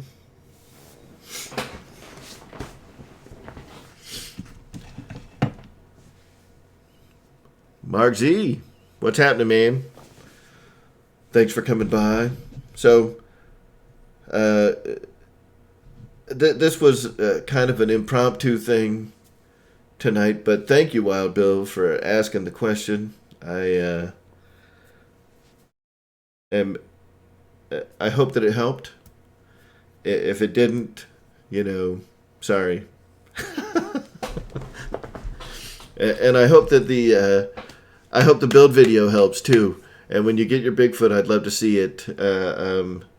I hope that and Ryan, you missed it earlier. I am thrilled with the build of the Bigfoot, how easy it was to put together, the fit of the parts, is fantastic. And if all of the Arrows RC models are as well thought out as the Bigfoot was, I think that Arrows RC has something special going on. Jackson, I am down in the great state of Georgia. Bust out the banjos. So yeah, I think that the Bigfoot, the build on it, and the way that the pieces fit together, it's a tight fitment, but there's no way to like misalign it. There's no way to put it together wrong or backwards. And the way that the steering tiller, fits into the rudder.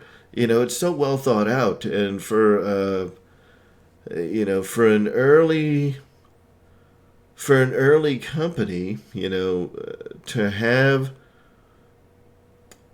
have models of that quality right out of the gate, that's something special. And I think that Arrows RC, if they can keep it up and they can keep coming out with models that are that well thought out and fit together that well, I think they've got something good going on. And I would keep your eye on them. I think that the more models they come out with, the better we're gonna see what they can do.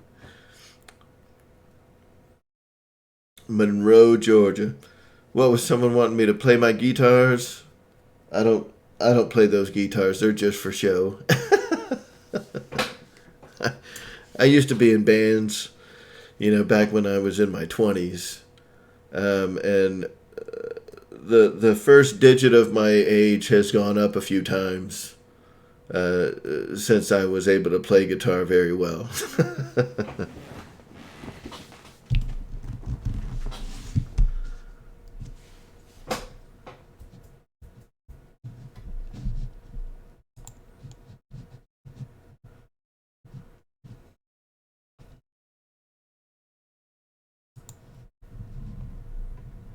Yep, that is a good question, George. Well, Bill, you flew before, right? You were flying big gassers before. Weren't you saying that it's just been a long time since you've flown, but you don't have any electrics?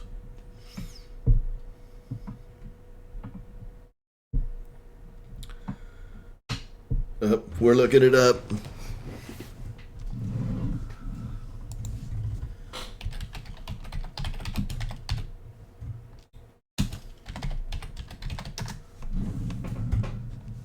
Look at this, Catalina RC Modelers. We're looking up Wild Bill's Club, y'all. We're going to see what's happening here. Oh, wow. Do they still have that runway out there, Wild Bill?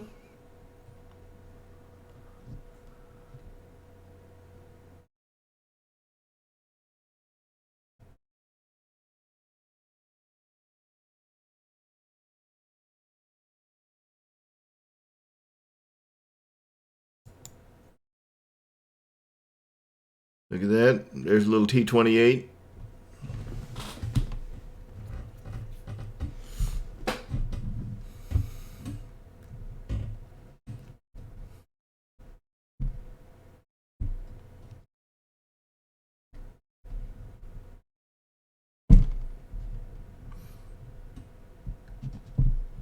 Well, Bill, do they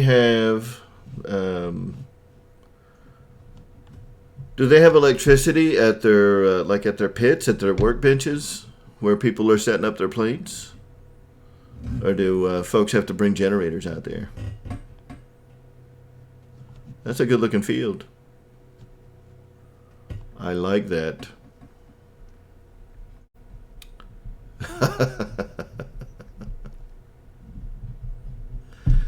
So, I guess I'm a bit more, apprehensive and cautious about just going over to people's houses. I get afraid of things like that.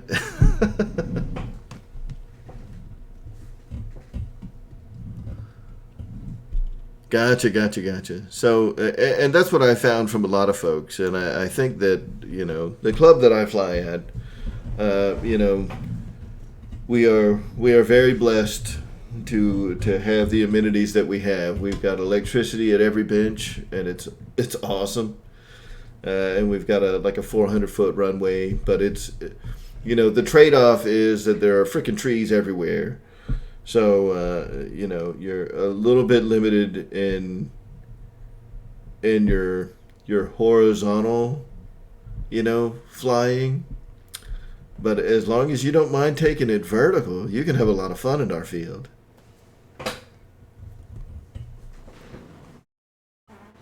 Nice.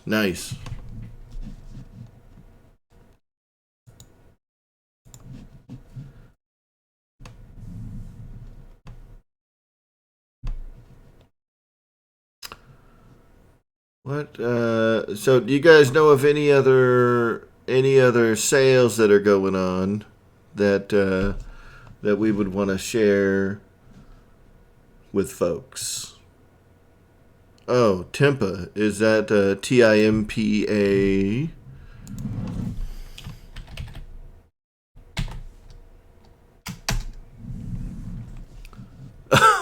Wild Bill. I will look up Timpa. Timpa lingerie.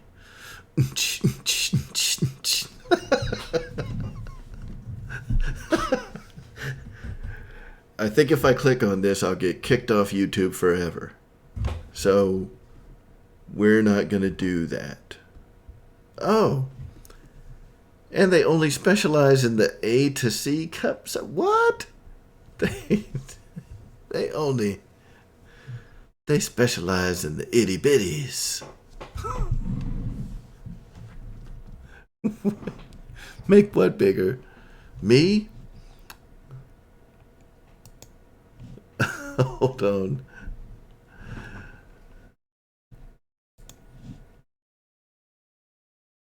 Am I locked up right now? Oh, yeah. There it is. Is that better?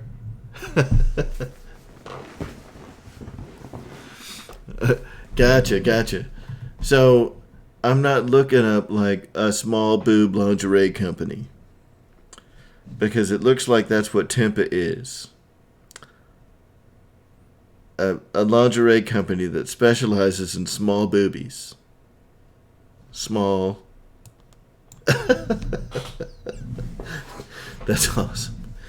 So.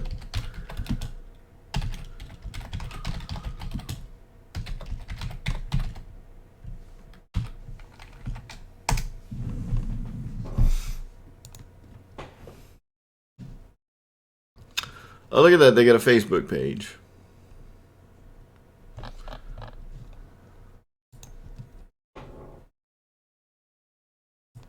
Was that all we had over there? Come on, go.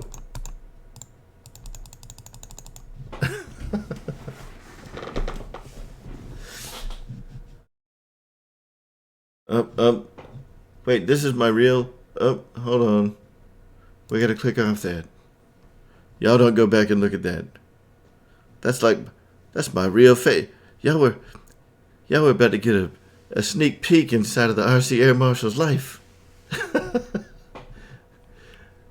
Next time I click on a Facebook link, I'm gonna have to, police myself a little better. Yeah, they got big stuff there. So there is I can't remember where it is in Georgia. It's south of Atlanta. There's a big RC airfield down there, and I got some friends of mine that I fly with up at CCRC in Atlanta that fly down there, and they are running their big turbines and all that stuff, man. And that's one of those things where you gotta really have a passion for this hobby if you're gonna get into the turbine stuff. Some of those planes get into the $20,000 and $30,000 range, and they're beautiful and they're big and they're awesome and they sound great. But man, that's just a lot of money. You know, I can buy a lot of things for 30 grand. Like, I could have 60 free wing models for $30,000.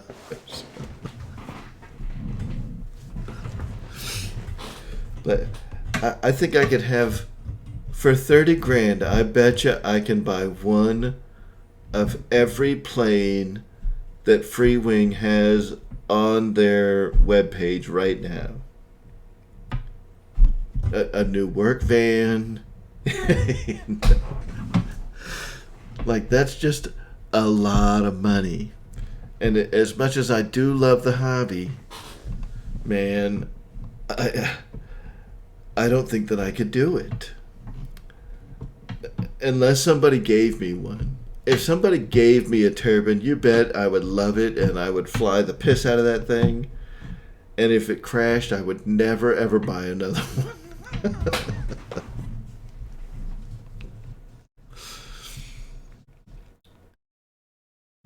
So what else? So I kept asking, what are? Let's see what maybe.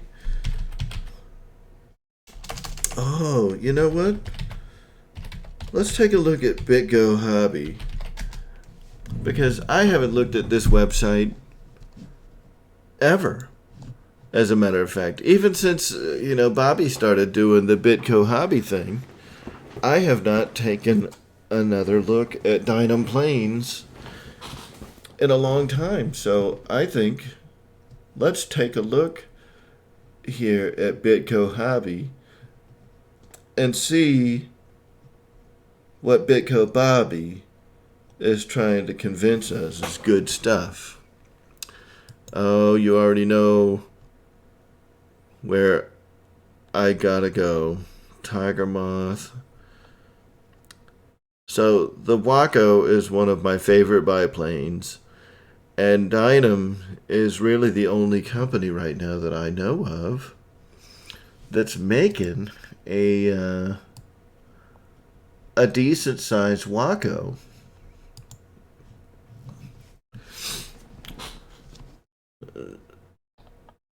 And I love them. I like the red a little better than the yellow. I really wish they had the white and blue scheme. Um, but I like the Waco, and for $185 for a plug and play, of course it's out of stock. Damn it. Oh, I don't need a giant one, Wild Bill. I have a small car. I have to transport all this stuff in a Toyota Camry. Like the Freewing F-18 is about as big as I can get before I start having to, get real creative about how I'm going to transport things around.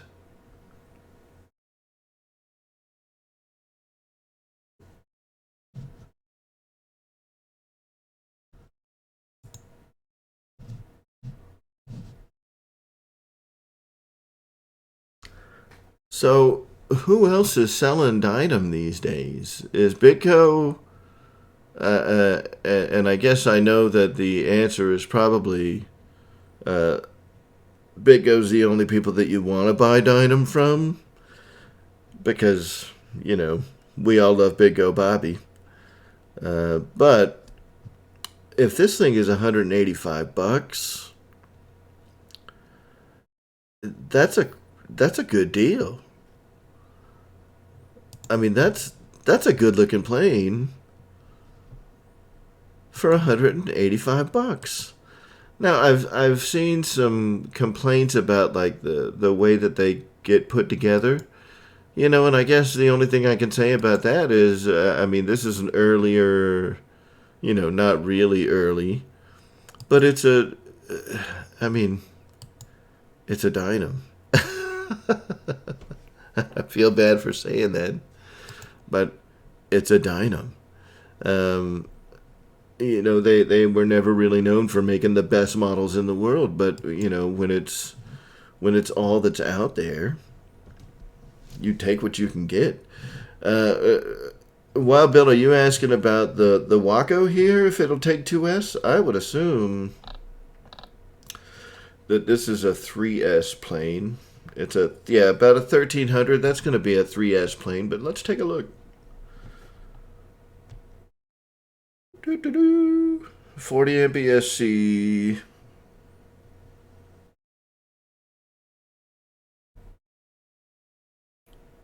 14.8. That's four. That's a 4S.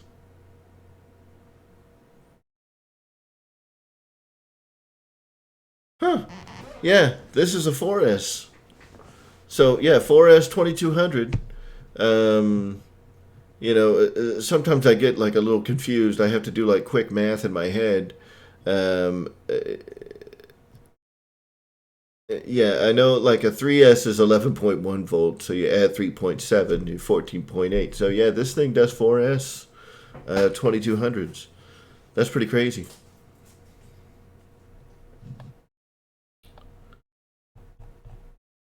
That's a great looking little plane though. And 185 bucks. That's cheap. Ah, Bledsoe, what's going on, brother?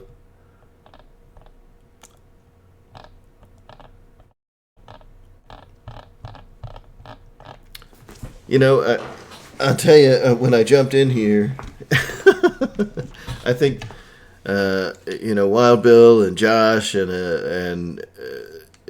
may, and even still, I don't have like a ton of people watching because, I don't have the stuff that grabs people's attention. I'm not as good looking as Kenny. I don't have the wealth of information that Ryan's got. I'm certainly not as entertaining as Wesley. All I've got is me and the internet, man. And we're gonna have fun. And look at a bunch of weird RC stuff, and maybe make fun of Farmer Man. I mean, that's always cool. So, how many of you guys were watching Ryan's show on Saturday?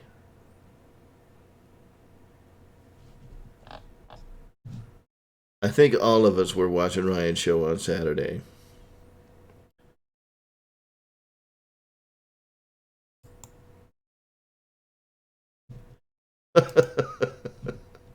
so, so, how many of you guys remember Bobby talking about the Detrum D-Cam?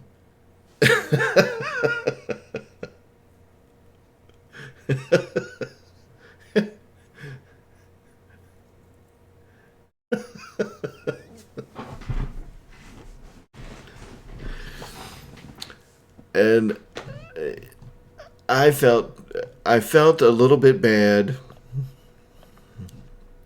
for about 5 seconds, but I was like, the Detrum D-Cam,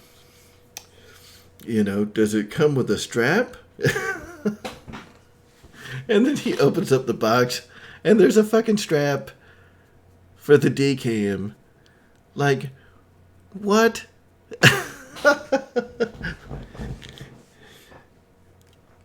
Like, dude, I'm totally gonna wear that on the D.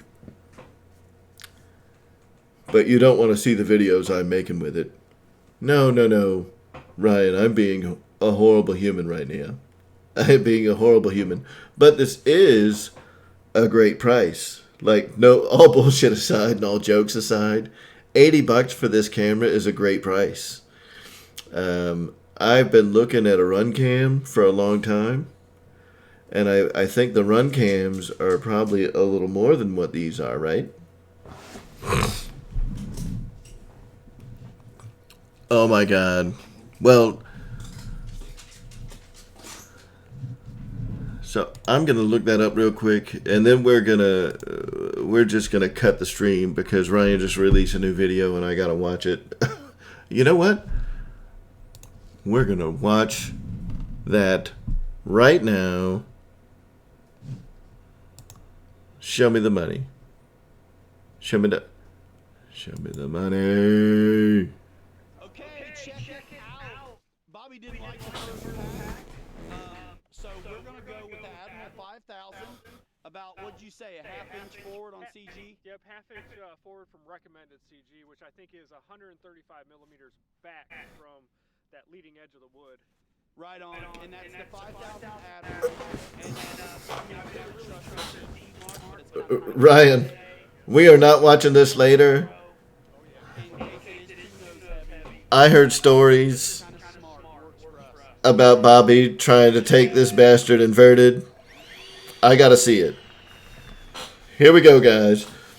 Bobby K flying the AL-37. Love the P8 paint scheme. That's awesome.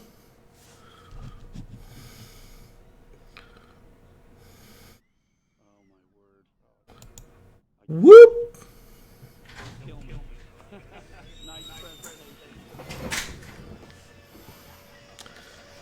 Yeah.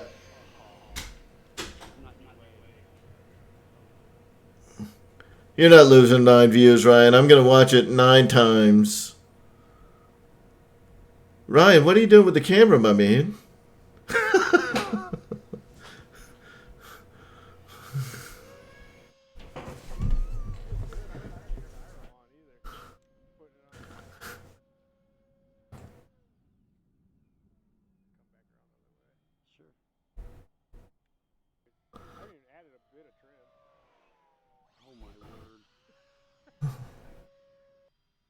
How was the wind that day, Ryan? Yeah, I was gonna say it looks pretty windy.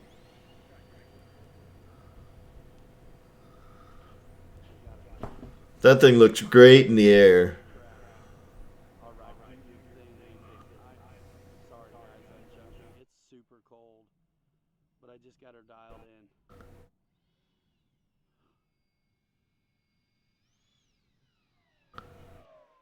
in. That thing sounds cool. I like when you let the EDF spin down and they have like that howl right as they're coming down. Whew.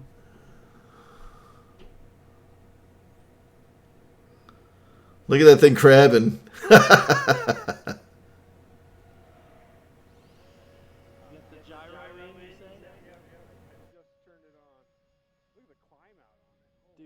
Dude, it's so smooth. It is.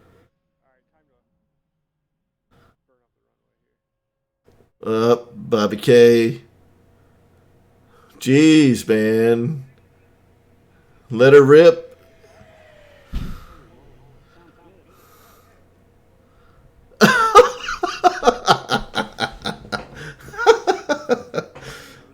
Ding! Oxygen masks. Ding! Oh, look at that thing.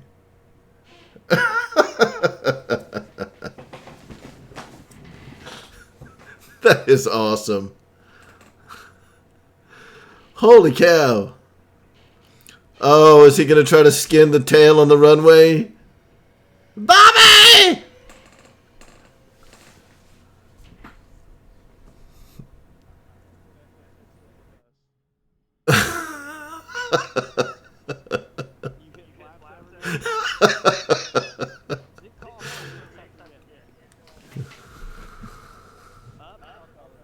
Oh, wow.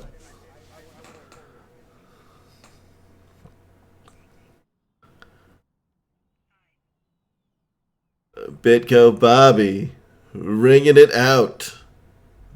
Ringing it out.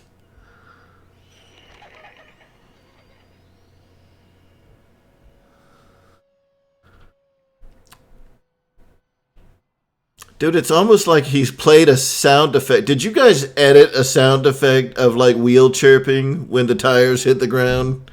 Because that was awesome.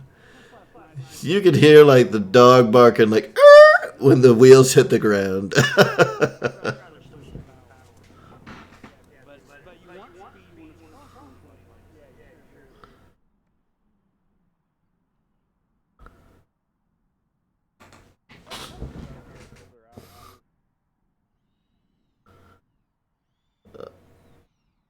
Man, it was windy.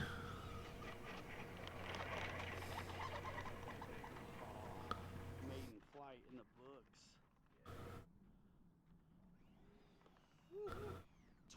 370 AL37 maiden flight, Bobby K. What do you say? Oh my goodness. That thing is sweet. I mean, you guys heard it. I didn't put in a lick of trim. It flew straight and level. I got so comfortable right off the bat. You think, Bobby? Got real comfortable with it? Okay, maiden flight on their battery, Admiral 5000. How long did you go, Bobby? Had my timer for 2.5 minutes. We'll check the cells right now. I'm in manual, so hopefully it's not too fuzzy. So 14%. What's the cell The say? cells are 374. Wow. 2.5 minutes. Yep. 2.5 minutes. Yep, that's 2.5 minutes. And you were right at it. Yep. And I have my timer set though for in throttle time. So when I'm out of the power, I it's got not clicking down. So I that's got it. 2.5 minutes of in the throttle time. Got it. So you got a little longer than that. Yeah. Because man, it really carries its energy well. Oh, it does really well. So you can milk it for and guys with bigger packs, as long as they don't go crazy on the weight, will be able to milk it. Oh, easy 4 minutes probably. We're gonna put another battery in it, closer to recommended CG, same 5,000, but one that's charged. That'll be helpful. Yeah, definitely. Yeah. And then Well, George, I mean, did you see it flying? Of course, it gets good reviews. more speed, if that doesn't make it a little bit more comfortable. Yep. With the 90-degree crosswind today, it's hard as it is anyways, but Yeah. I think making some adjustments will get it. Well, and you got to fly when you can, and we can't wait anymore to see this baby in the air. Sorry, guys, I gotta watch. That's right. I gotta watch this next flight. If he put it inverted on the first flight, I mean, who knows what he's gonna do on flight number 2, right?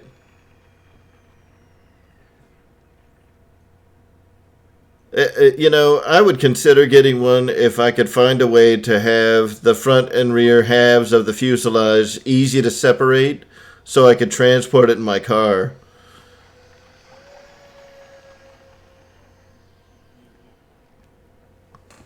This time I'm going to go a lap and then I'll kick up the gear. Actually forget kicking up the gear. Let's do some touch and go. Yeah, man.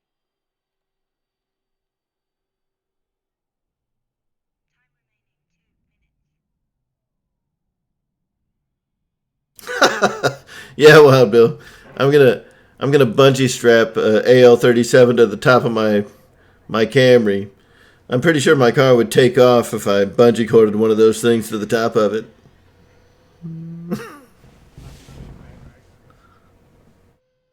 So, man, let me ask you.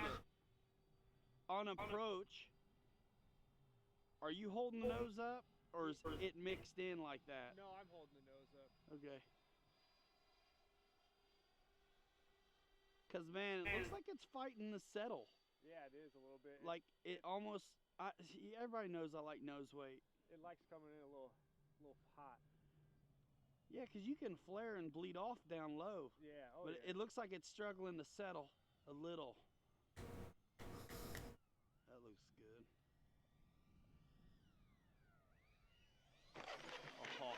Awesome. Holding that wheelie. You got the gyro on? You know, this is one of those birds that I would crank the gyro. Because it's like, I ain't going to be high speed where I'm worried about oscillation. I'm super excited to fly it when it's calm out. Oh my gosh. It's going to be a real sweetheart. It'd be so easy to repeat. So Ryan, didn't Bobby say he put an AS3X in here? Did he put a like an AR636 receiver in this thing?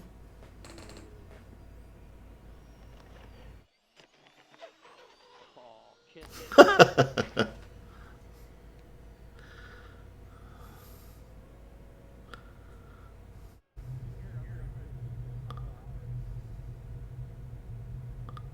Full flaps or half?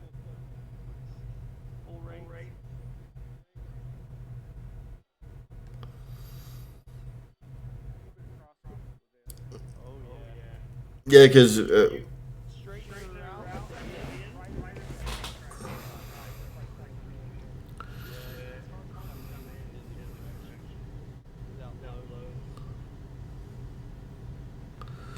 Yeah, when I'm flying the AR-636, I've actually got a three position switch where I can adjust the gains on all three axes on the three positions of the switch. It's pretty awesome.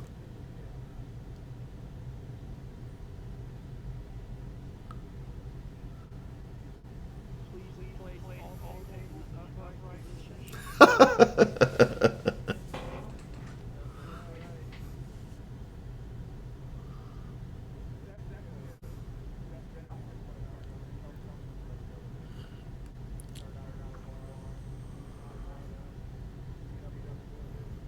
I'm gonna back out and say this is the angle on approach.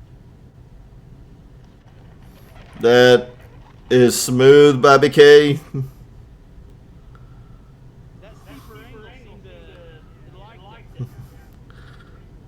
Yeah, that last landing was money. Greasy, greasy. Not everybody was trying to fly across. Main flight, we're out here getting it done, having some fun, and worked it out. But we talked about it in the case you want a shallow approach on this thing. If that works for you, that's fine. But I think a little bit of steeper approach sometimes really helps things settle down. That seemed to work really well. Your first flight was awesome, but the second flight was like dialed in.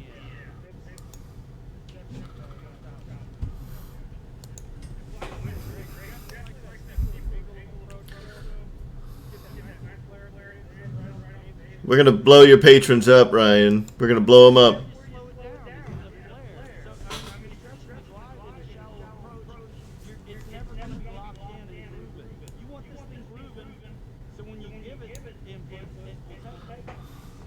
Guys, we love this stuff. Thanks for watching. See ya.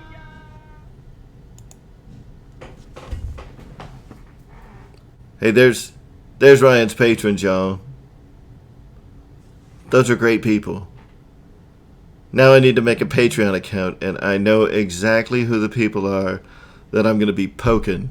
Like, hey man, you can be a Patreon supporter on my page for half the price. I'm kidding.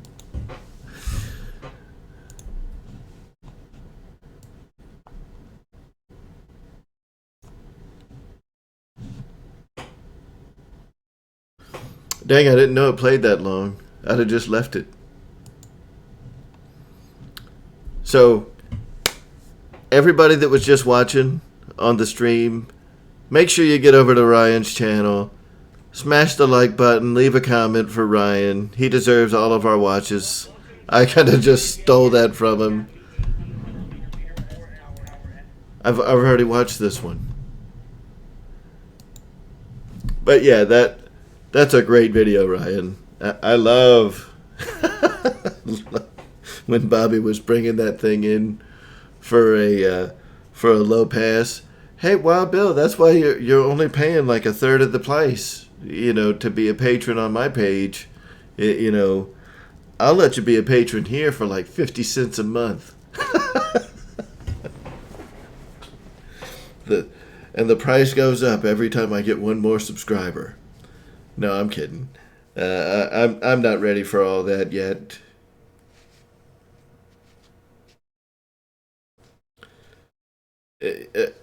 Ryan, that was awesome. That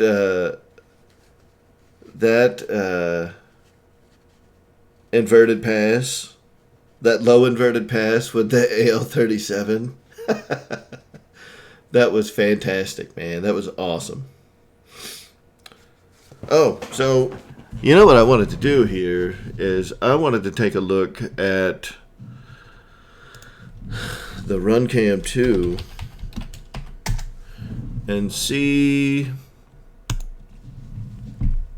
because I know the RunCam 2 I think is, what's this coming from Banggood? What, are they both the same? They're similar. Wait a minute.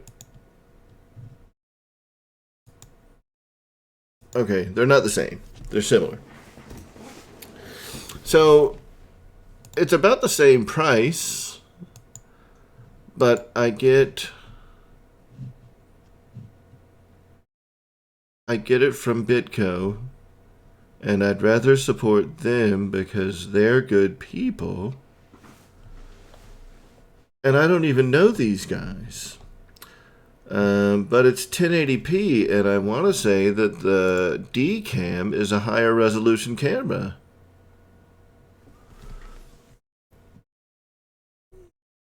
Right? Yeah, 2560 by 1440. So this is a higher resolution camera than the Runcam 2. So,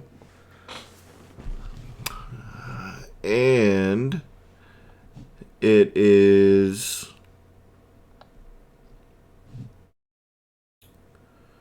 So you still get 60 frames per second at 1080p. That's great. Can you run this into FPV transmitters? I'm sure you can. You got to be able to.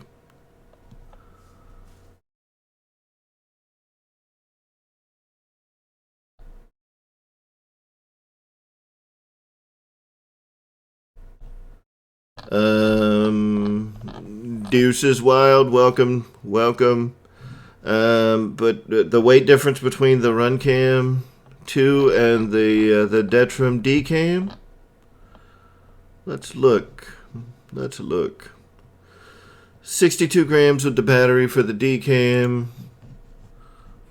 The Runcam 2 is 49 grams with the battery. So there's a bit of a difference. The D-Cam is a heavier camera.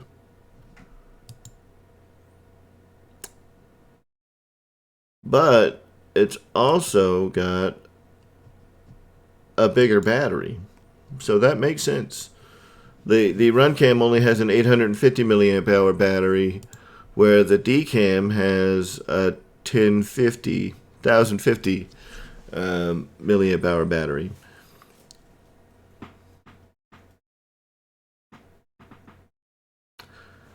It does, but I mean, the lighter, sure. I mean, we're talking 13 grams. 49 grams on the Runcam compared to 62. I mean, 13 grams. I mean, you're really splitting hairs as far as weight differences, unless you're trying to put it all the way out on the wingtip.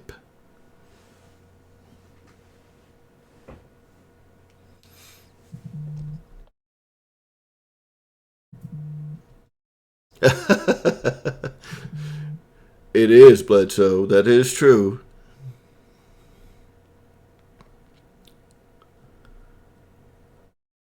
Yeah, right.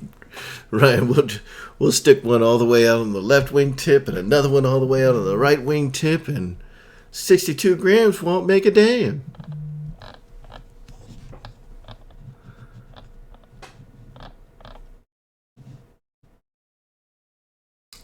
Yep. At first I was making fun of the name and the fact that, the D-Cam came with a strap. Like, of course. Of course the D-Cam comes with a strap.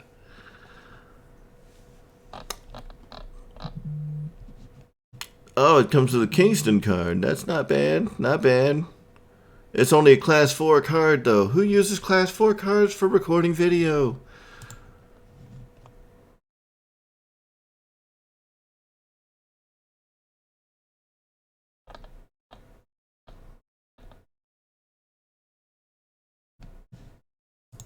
Oh, yeah, Wild Bill. This will work all day on a Bigfoot. In fact, if you were creative, you could probably, and I'm not going to take all of the I'm not going to take the wings off right now, but you could probably take something and cut a little hole right here into the front of the windshield, and have the run cam mounted on the bottom of the wings and kind of sticking out to the front of the windshield. That way it's not like sticking on the top of the plane. You don't have to worry about it flying out. But yeah, that would look cool. But I mean, if you don't want to tear the model up, yeah, you can put that thing right here on the top of the wings, like right at the center of gravity, and you're never going to even notice that it's there.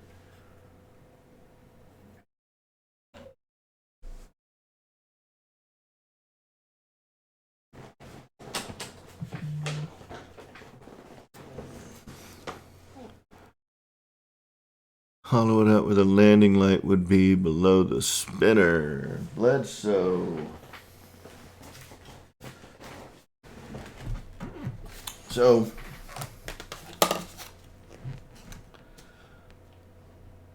I'm not sure. So, what, let me see.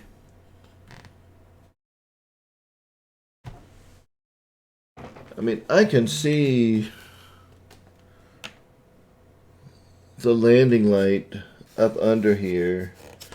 The front of the battery compartment here, and this is the battery compartment of the Bigfoot, guys. The front of the battery compartment is all plastic, and I'm holding the camera in one hand and the airplane in another, so I can't do like fancy, finger pointer shots and things like that. Let's see here. Okay, so like this whole area right here, from like here forward, that's all plastic. And I don't know if you can see it. Probably not, because I'm not going to be able to get good light down in there. But right through there, you can see like the firewall section. And on the bottom, you can see where the little landing light is right there on the front. So, I mean, while you probably could get to it, you'd have to pull all of that out. And that's all like glued in, so like the seams right here, you'd have to split that seam of the foam, and you'd have to pull, all that plastic firewalls gear out, most likely, and you'd probably have to pull out the plywood battery tray as well, and it'd be a bit of work to make that thing work right there where the landing light is on the front of the Bigfoot.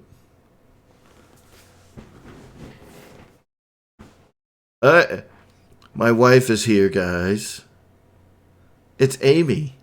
Everyone say hi. There's only like 4 or 5 people in here. Act normal.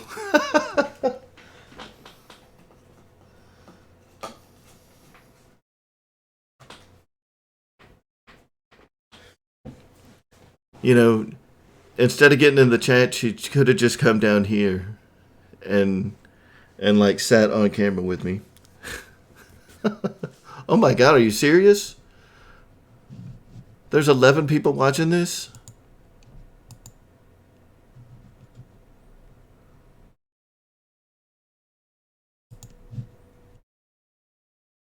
Hold on a second. Yeah, I said, oh my God. Yeah, that's awesome. Thank you so much, guys. And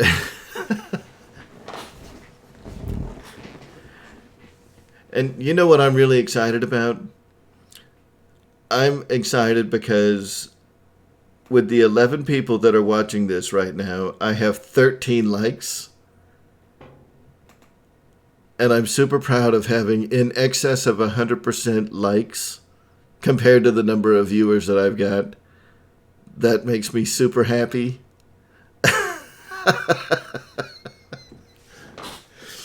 Bledsoe, I'll tell you what, when I get to 25,000 subscribers, I will double fist entire wine bottles. We're going to have a good time. I may even double fist like a couple of bottles of Fireball. Like, let's get busy. Let's get busy going to 25,000 subscribers. You want to see me double fisting a couple of bottles of Fireball. We're going to make it happen. 25,000.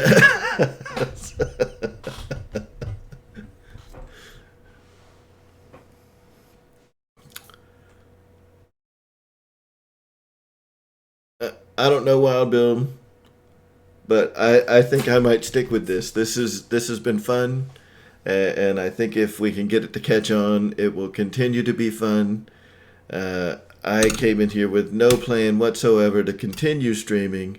And both of the streams that I have done have very much been crap.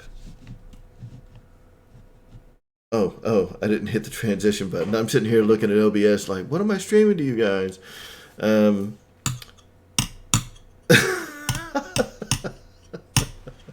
Bledsoe.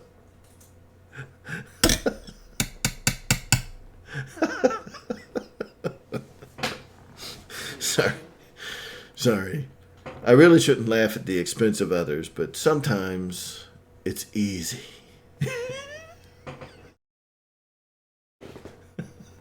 They just make it so easy to laugh at them.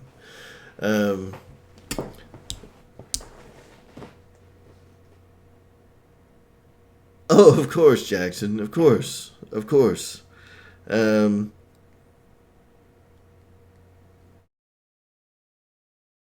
I really enjoy doing this.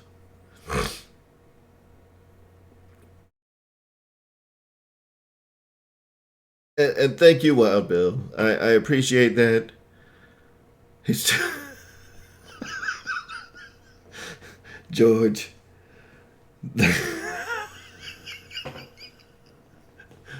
Oh, Bobby K. Big Kill Bobby.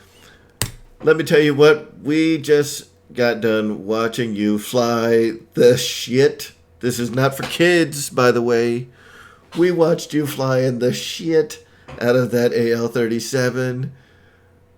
Wow, man. When you went inverted for that low pass over the one-way, I was like, I was so happy. I was so happy, like, yes! Inverted low pass!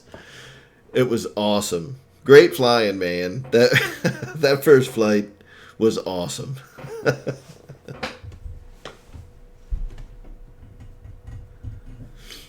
We did. From stop to stop. Start to finish, we watched that whole thing.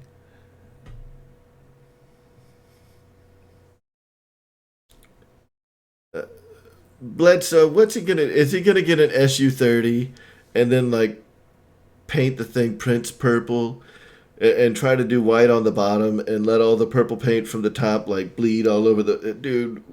What a never mind.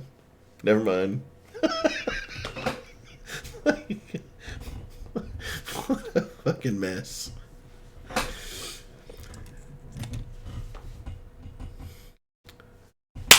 Bobby, what do you know about... Sorry, I know I'm probably a lot more enthusiastic in my live streams than I am on my videos, and I promise I'm working on that, guys. I'm working on that. I need to become more enthusiastic for the camera on the videos. I have a lot of fun with my friends and stuff, and then I get on these videos and I'm like, I'm trying to be all serious, like, we're doing a build video, guys, and I'm going to show you how to build this Bigfoot. So anyway, Bobby, I know I've asked you about it a couple of times, we were just looking at the Bitco website. Look, whoop. So I didn't want to ask you about the D-cam. Hold on. Ryan likes it when my head is bigger.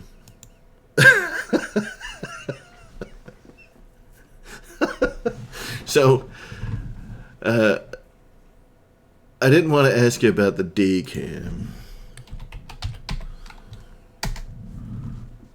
Oh, that's not what I wanted. That's not what I wanted. Airplanes, bips. So this Waco plug and play, right here, out of stock.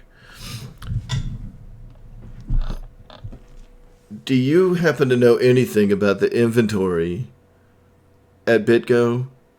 Or are you just like their spokesperson? What's up, Colin? Welcome back.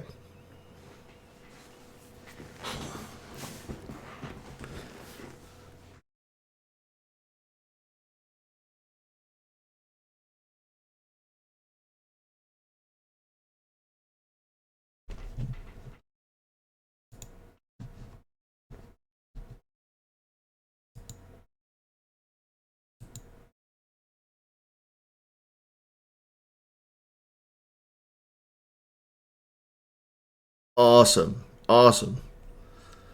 And is it just me? Or does it look like they just superimposed the airplane from this picture onto a bunch of snowy trees? Come on, Bobby. Y'all are better than that. Go fly this plane in the snow, Bobby. Make some real pictures. That's funny.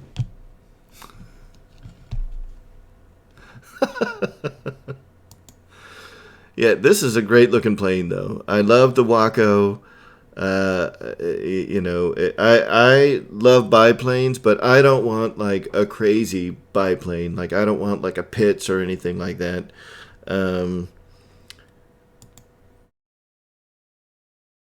I want a Waco because I want like a nice scale flyer. Like a pattern plane. And this seems like it would do great for, the kind of biplane that I would like to fly. So this is Bobby. The answer, Waco. Waco. It might be Wacko. I know that it is not Waco, like Texas. It has to do, I think it's like the Watson Company was the company that made the plane, or something to that effect. Like, let's look this up.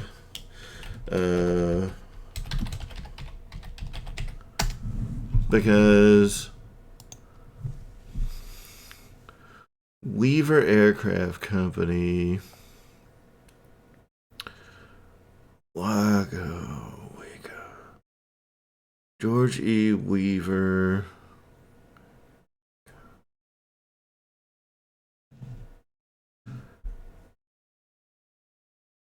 Yeah, it's not pronounced Waco. I do know that for almost certain that it is not pronounced Waco.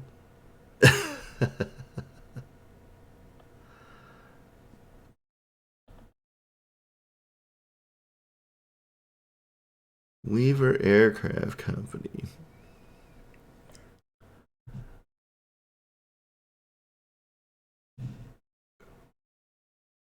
Yeah, Waco.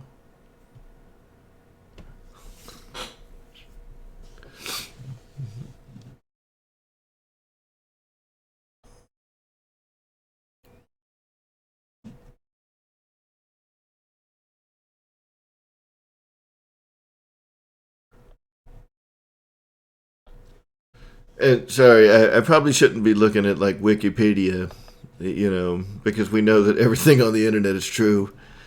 So that's awesome that they got another truck of these things on the way, because I am of all the Dynam planes that are out there right now, this is the one that I have wanted for a while. I'm a huge fan of the Waco airframe in general, and I was kind of wanting to get the little what is it? The little UMX Waco, but this guy, I think, is going to be the one that I would pull the string or pull the trigger on. I just like it.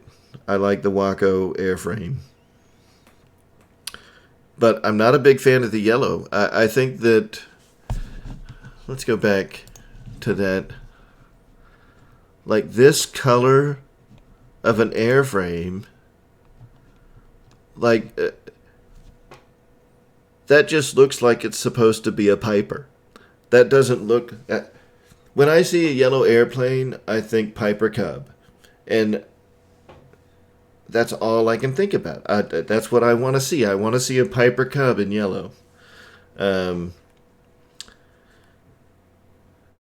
yeah, the Dynam Hellcat does look pretty cool.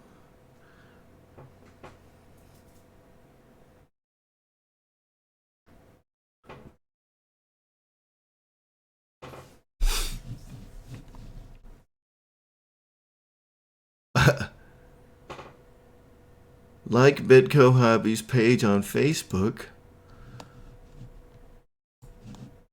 I'm doing that right now. Heck yeah. We are liking the Bitco Hobby page on Facebook right now. Bam. 273.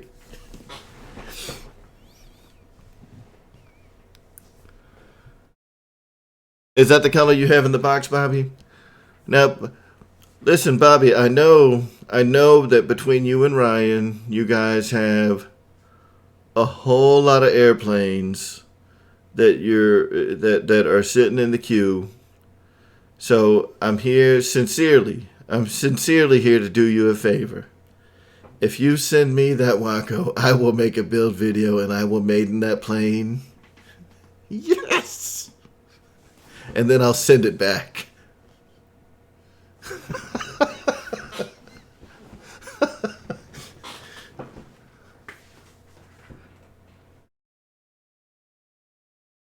And you guys can get the build video, and you can get that maiden flight up, and you don't have to wait for Bitco Bobby's busy schedule.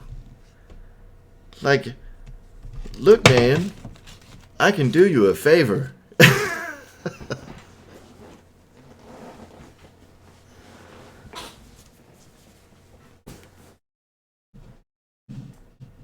Where is the Hellcat? Let's look for that guy right now.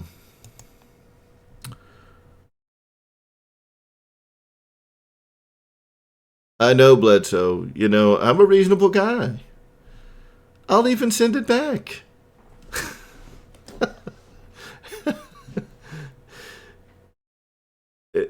He will build it in 5 minutes. Oh, there it is. The big F6F.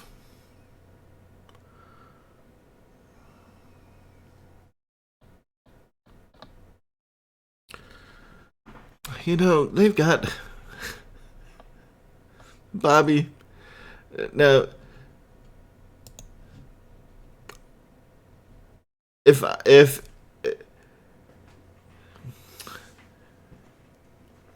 I'm a person looking at Dynam airplanes, knowing a bit of the checkered history of Dynam airplanes,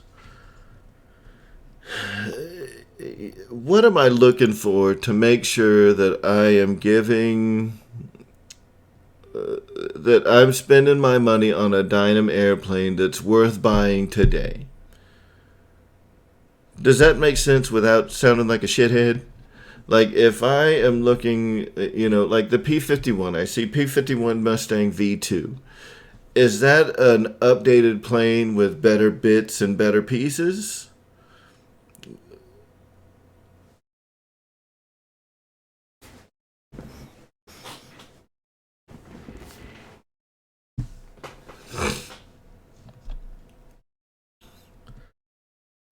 Look, I'm telling you, if there was a Bobby K signature series, I'd pay extra. For sure.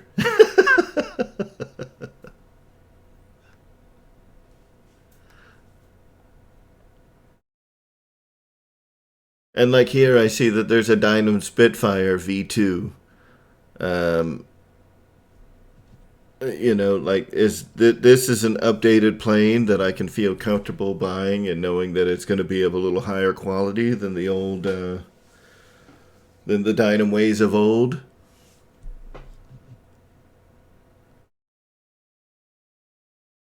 Unique to Bitco, Ryan, or unique to Dynam?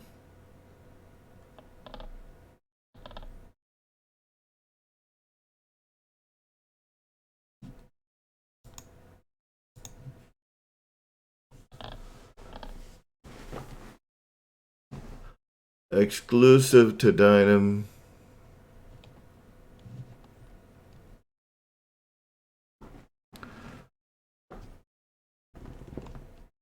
Is there a way to do that? To like sort them by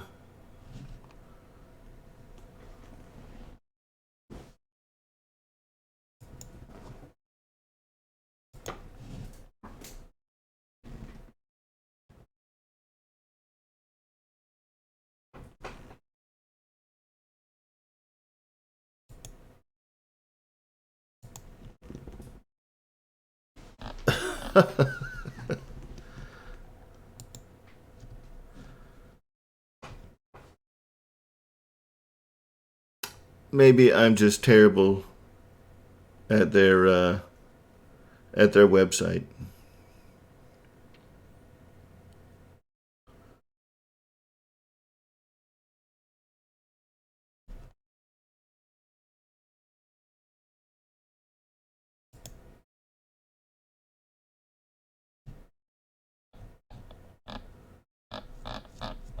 That's so many.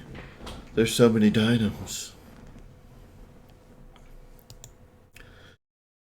Because I'll tell you, I'm a sucker for a Spitfire, and I see they've got a 900 millimeter Spitfire. That's a little too small. I don't really like 900s, but like a 1200 millimeter Spitfire, especially at $180.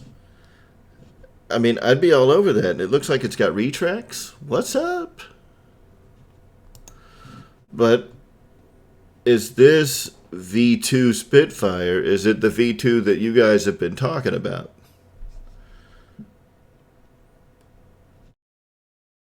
Like, is this the V2 Dynam model that that I'm looking for, that's going to be better than the Dynam of old?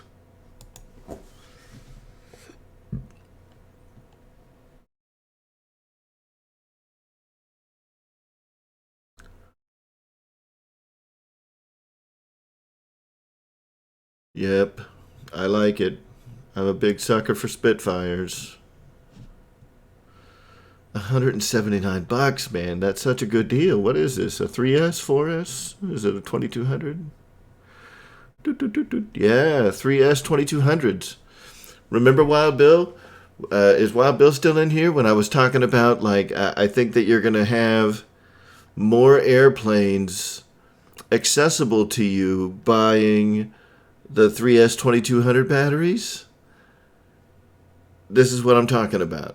3S 2200s are used on so many different airplanes, that you can do, a 3S 2200 on something like a Bigfoot, like this little guy, and still be able to use that same battery, if you were to go with something like this Spitfire in the future. So that's cool. $179. That's a great deal on that little plane.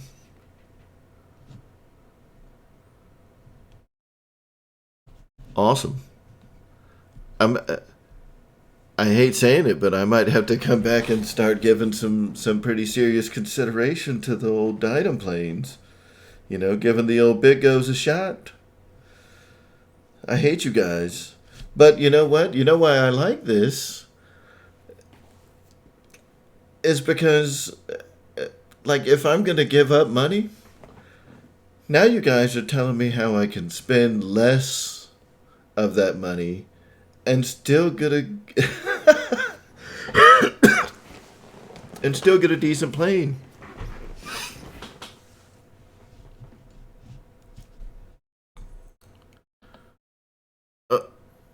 What, right? Look, it's not my fault that y'all ain't keeping up with the demand. I'm just showing you what you could have had it for if BitGo had more product. So, y'all are saying now, are the containers that are on the way? Is there a bunch of planes that are coming? So I'm assuming there's more Spitfires coming in. There's more of the Wacos coming in. All the planes that are showing as being out of stock right now, they're replenishing the stock on everything.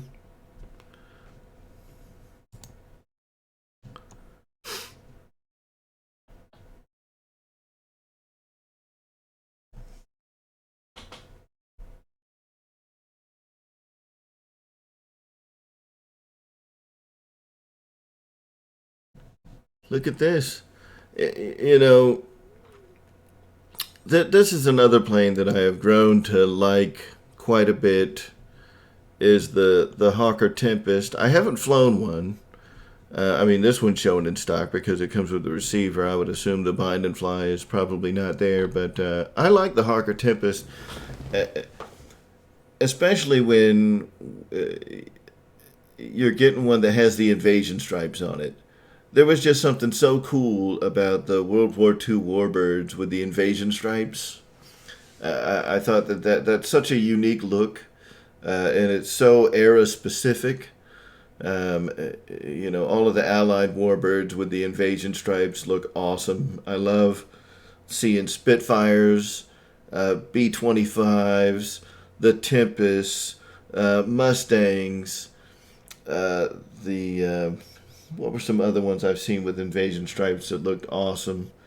P-47s. Yeah, the P-47s. The invasion stripes just look great. They look great when they're done right. And to be fair, during World War II, a lot of them were just painted on with brushes and they looked like shit. But in the modeling world, we can make them look perfect. So, I dig the shit out of these paint schemes that have the invasion stripes on them. I just think that is so cool. Yeah, the B-26, all of the big twin engine planes looked awesome, and the P-30, was it the P-38 was the twin engine fighter?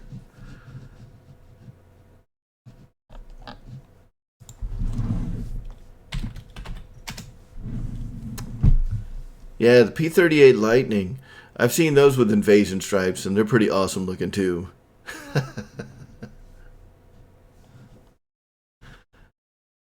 Yeah, the P-38 is what a cool looking plane. There we go. There's a P-38 with some invasion stripes on it. That is neat. And the thing obviously I wasn't around for World War II. I'm not quite that old. Some people give me a lot of shit, about the color of my hair, and screw you guys. But I like reading about the history of the World War II planes, and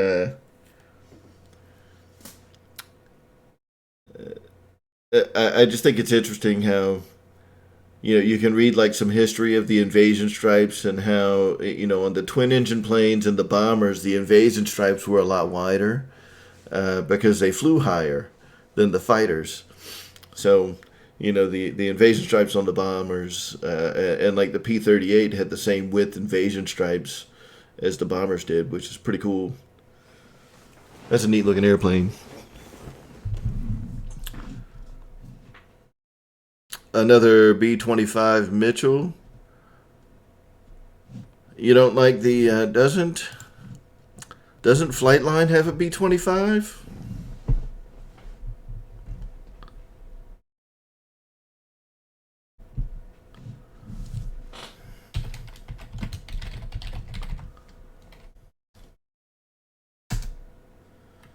And never mind, Bobby. I don't want you to answer that. I don't want you to answer if Flightline. You're not wearing the right clothes tonight to answer if Flightline has a B-25.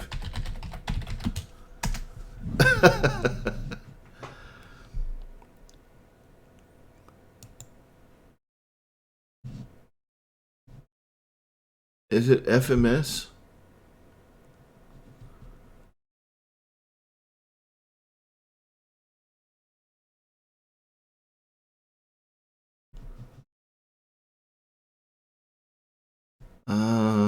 Come on, multi-engine. It's the B-24. That's the one I was thinking about. The big B-24 Liberator. So yeah, it would be nice to get another big B-25 out there. The B-24 is cool, but I definitely like the Mitchell.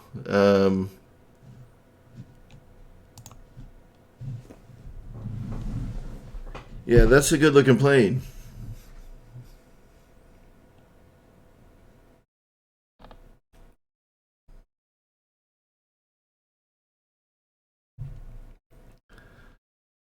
You said the B-24 is old tech. I mean, there hasn't really been a lot of new Flightline planes come out lately. The 1600 series is the only new stuff I've seen from Flightline brand in a while.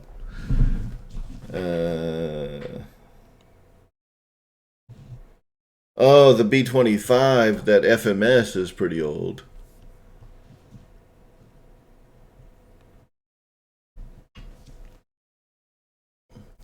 Well, Bobby, I mean, if you got some influence over with at least with Bitco, I would assume that they've got their that they can get their voice into Dynam's ear. Let's let's make that part of the Dynam comeback special and do a big ass Dynam B-25 Mitchell. That'd be awesome.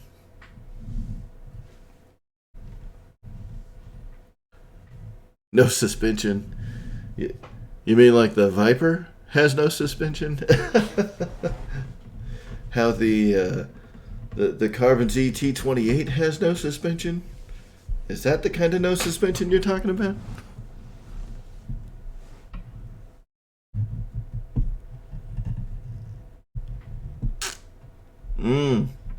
So it may not be a coincidence that you're in here mentioning that you'd love to see somebody coming out with a new B-25.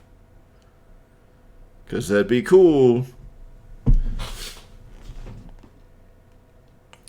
I'll tell you, I think if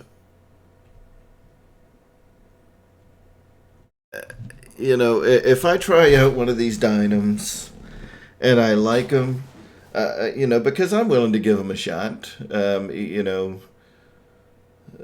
the Dynams to me were always a lot like the LX, jets that you could get from Banana Hobby, and I kind of stayed away from them. But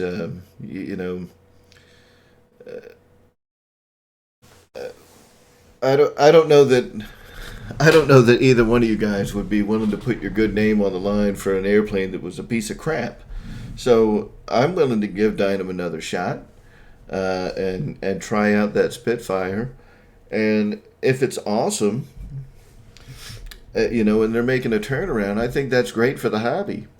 That there's because it looks like their pricing didn't go way up as a result of improving their models, and that's perfect. So if you can pick up a 1.2 meter Spitfire with retracts and upgraded electronics and lighting and everything else, man, that's awesome. Because they are reasonable prices. Mr. Patrick, what's up, man? Thanks for watching my cheesy YouTube crap. Yeah, I mean, we know Dynam is so on quality, but there's been some talk out there that Dynam is trying to make a big improvement on their stuff and trying to come out with better models. Dude, I don't want to be up this late on a Monday. By the way, guys, you know, and I don't mean to do this to you, Patrick, but I gotta tell people, you know, who this stranger is with this motorcycle name. Racer X600RR. That is Patrick, who has shown up quite a few times on the Motion RC fan flights. You know, he was the guy that taught me how to fly a while ago. It's been a few years back now. He taught me how to fly RC planes. He's an awesome pilot. He's got a great video up right now of the Pilatus that he converted to a T6. So go check that out, man. Anyway, welcome, Patrick. Thanks for stopping by, man. I appreciate it. Yeah, I'm up late on a Monday. Is it late? Yeah, it's only 11:16. I'll be all right. I'm not as young as I used to be, though, man. I can't be staying up till like 3 in the morning, you know, drinking beer and then get up and work the next day.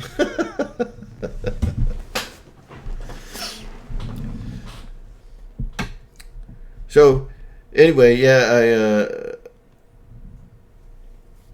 so the Bitco guy, Bitco, that Bobby Committa.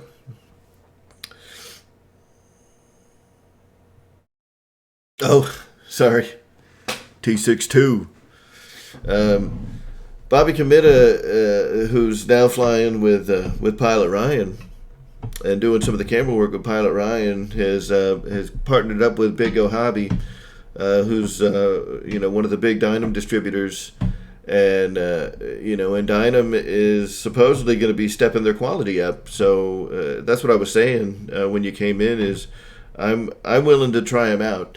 You know, if the Dynam models are going to get better and they're going to be making, you know, V2 versions of their planes and, you know, shipping them with better stuff at the price points that Dynam is selling stuff at, man, I'm willing to give it a shot. That's awesome.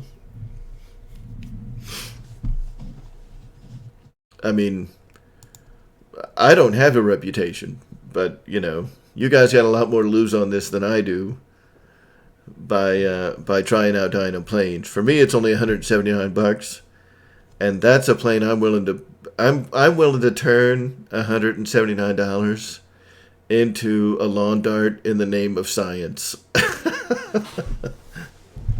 Maybe not 500.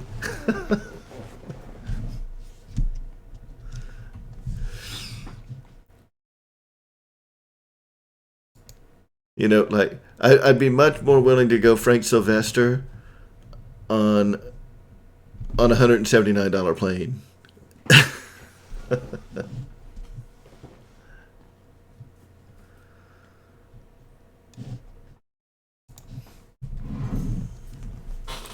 Oh, I know that everyone has seen this by now, but I gotta show it one more time. And it's 11:19, so I do need to cut this off here in just a moment. But I want to show this one more time because it's awesome, and the 12 Days of Christmas just turned into a freaking truck ad. Okay, here we go. The UMX Timber on sale, $99.99. Awesome. If you have one, get another one. If you don't have one, get two. This is awesome. Thanks, Wild Bill. Thanks for coming by tonight, man. I appreciate it.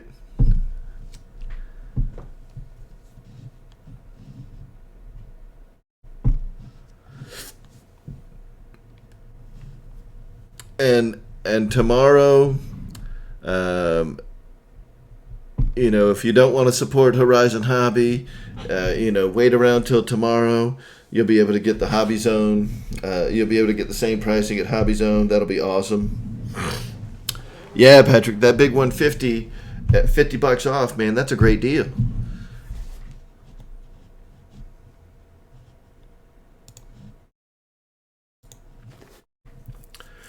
And it looks like they either have like a Cirrus or a Cherokee under one of the covers. One of the other covers looks like, they were talking about it being more of a long-term radio. I think that's probably going to be like a DX8E or a DX8. I don't think that it's going to be a DX9. Because the last time they did a sale on a DX9, they sold out of them in like a day. And I don't know that they have any left yet. Or they may be trying to get rid of all their DX9s because they're about to come out with an IX9. You never know. I think that they're slowly transitioning most of their radios. You're gonna see them popping up in the IX line instead of the DX. Thanks, George Watts. Thanks for stopping by, man. I appreciate it.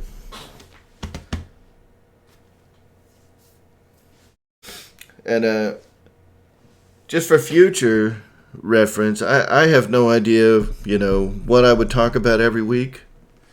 I don't think I would talk about much of anything other than what we're doing right now. Talking about what's on sale. Check this out. Where'd that guy go? Questions about our products. I almost want to hit this dude up and let you guys ask him like all these other like hit up the chat now guy and just let you guys bomb him.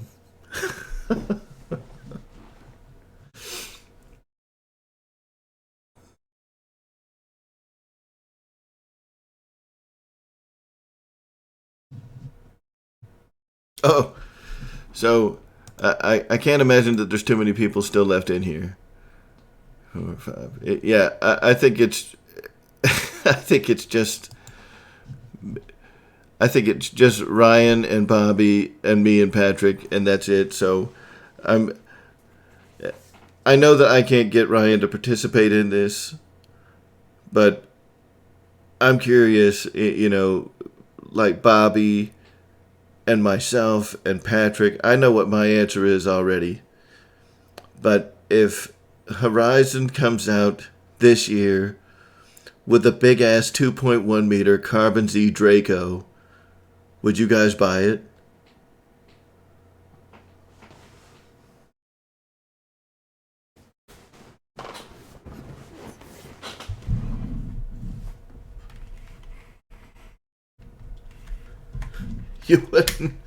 You wouldn't buy a Carbon Z Draco? A big ass Carbon Z P51. A big giant Carbon Z P51. I'm just speculating. Like, I know that they did a partnership. I think they announced it back during Oshkosh this year, that they were doing a partnership with the guy that built the Draco. Yeah. I mean, I like Warbirds. There's just something special about the Draco, especially after he crashed it. That if they were to do a model of that plane, I think that'd be pretty cool. I mean, and I know it's like a big, weird-looking bush plane, but that thing was just a special. That's a neat airplane that that was very recognizable. I think it would be very successful as a model. Especially the bigger the better. I think if they can do it in like a big 2+ meter Carbon Z version, I think that'll sell very well for them. Oh yeah, I know you like the scale stuff, and I agree. For the most part, I would rather have the scale stuff too. I do need to get a big float plane so I can start going to the float flies with the club. So I think that big FMS, 2 meter, that big beaver, I think that'd be pretty cool.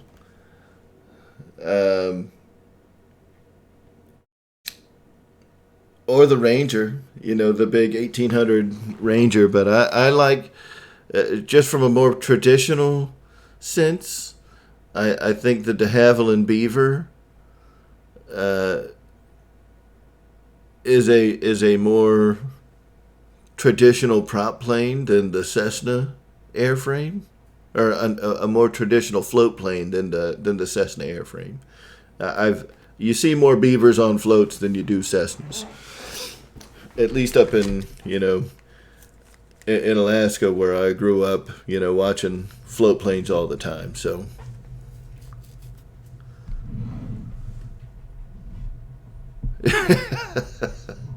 That is true. Yeah, that is true. That there's every temper you can imagine, and I've got one. And I know that Dave's not here. Dave's not here, man. At least the other Dave. But I'm still gonna I'm still gonna give him a big shout out. I love this little plane. I never did get a Timber because I just wasn't into it, and I really wasn't into this guy. But I love this little Bigfoot. This is a great little plane, man. It flies so good. You can do so much with it. And I like it a little better than the Timber. I think that the one thing that that as cool as it looks on the Timber, the articulating gear, I don't think it's executed very well. No, Patrick, these wheels are shit, and I'm gonna have to get them taken off. In fact, this one I didn't even notice when I was building it, but this one is all wobbly. And I hate to make excuses for my crappy landings, but I think that this wheel being all wobbly on the axle probably has a lot to do with why my landings were so crappy with this plane during the maiden flight. So I need to tighten up that axle. But these really these tires are like rocks. They're freaking really stiff, just super stiff, rigid tires. It is what it is. But what I'll check out though is, what is it, the Robart tires that you were recommended? I'll try those out on this thing. Can you get the Robart tires and like a big ass bush tire?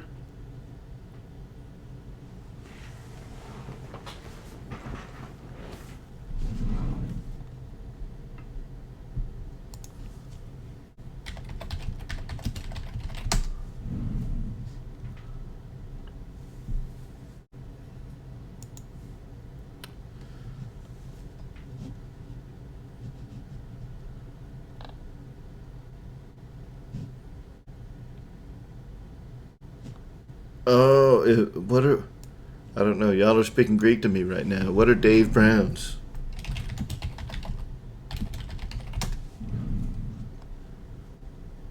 Uh-oh.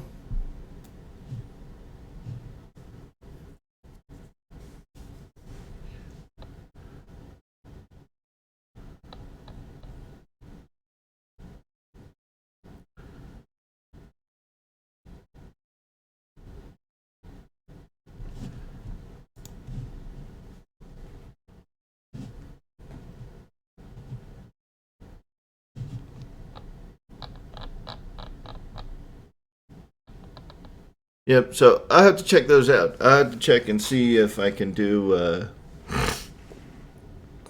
if I can get like a big set of like Bush tires that are like these.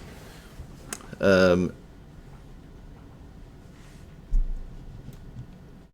yeah, and I may see if they have like a Dubro, um,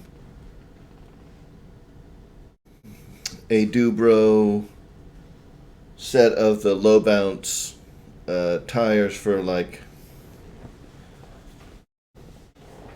like a big Bush tire like this. Because what is that thing? That's probably like a 5-inch tire on a 1,300 millimeter airplane. That's a big giant ass tire.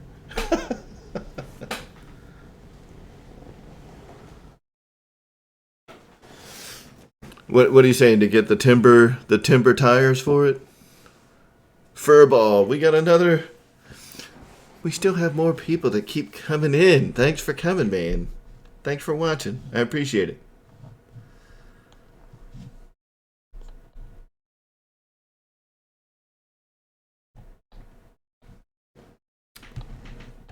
Yep.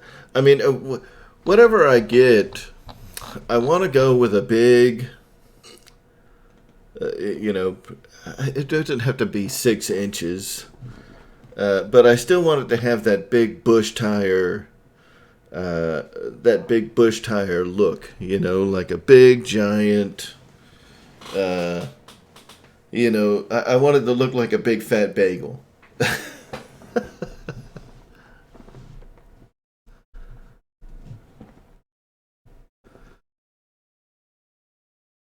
That's not what I'm used to seeing, man. What he said? That's it. There you go. There you go, Ryan. You read my mind. When I'm sitting here looking at what he said, I'm like, that that doesn't seem right. It's supposed to be that's what she said.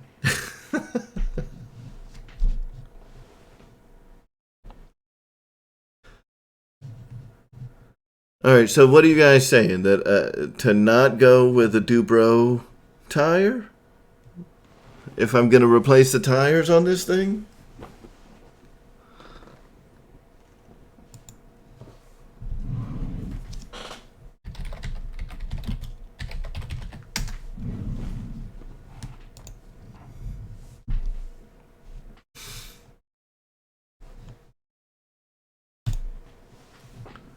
And because the other thing I saw was get timber tires.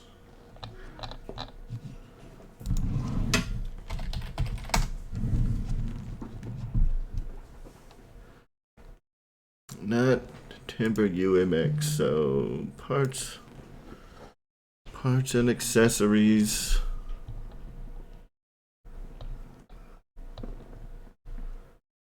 Can you get just the tires?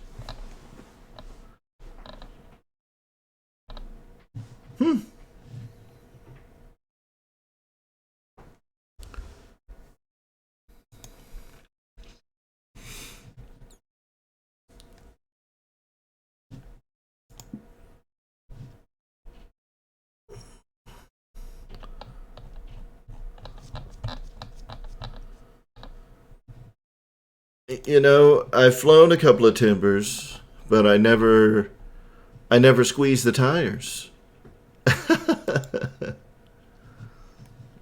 There we go. Yeah, those definitely look like foam.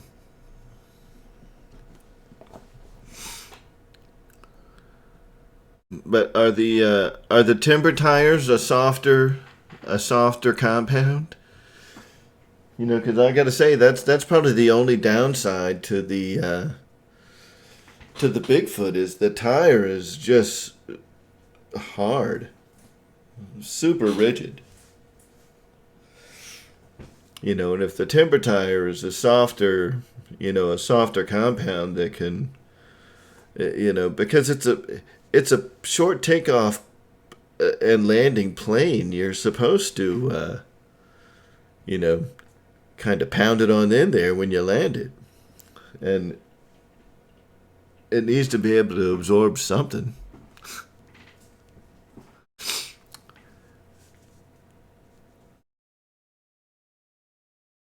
Awesome. So, yeah, and I guess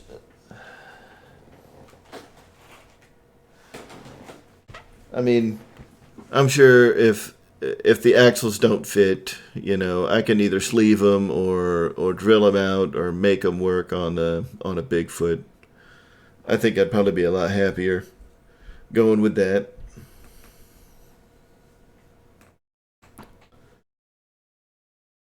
Awesome. Well, thanks for the suggestion. Yeah, and that's not too much smaller than the planes that are, or the tires on the Bigfoot. The tires on the Bigfoot they look like they're 5 inches. Of course, I don't have anything here to measure that with, but that's what they look like. Is that they're pretty close to a 5-inch tire. They may be 4.25, but that's not too much smaller. The 4.25, and I think I'd be a lot happier with that. And that's what I was saying about the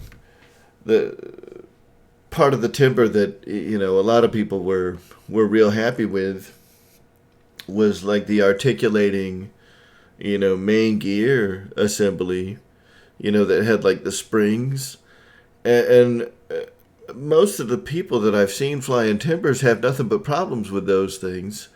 And they'll either be cocked one way or the other, and the plane won't sit straight, or they'll be trying to go down the runway, and the thing will just be tilting over because one side of the landing gear will collapse with heavy wind, and the Bigfoot's got that rigid aluminum main gear assembly, and it handles that kind of stuff a lot better. Of course, yeah. I mean, maybe it'll bend, but bending is one thing, but completely collapsing on you.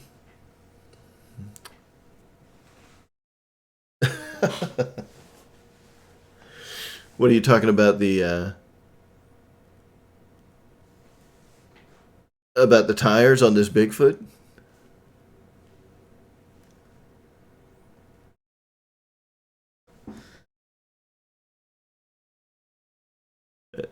For $18, I can afford the upgrade, man. I'll be all right.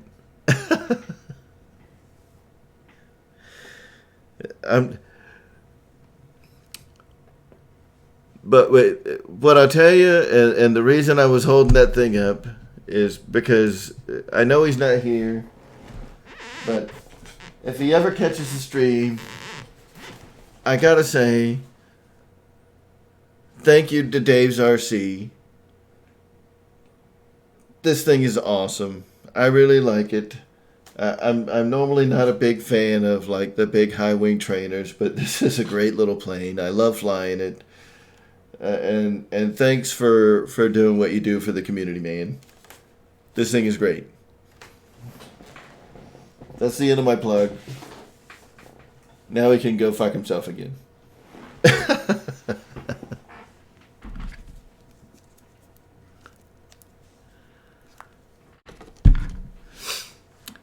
All right, guys.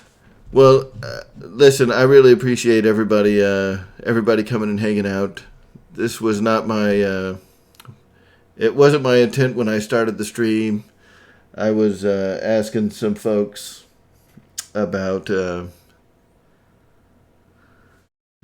these hairline cracks in the back of on the back of the wheel wells of the Viper.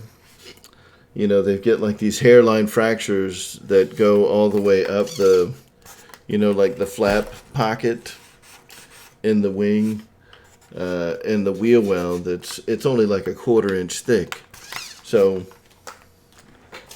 that's what I had originally started the stream for, was to get some opinions on that.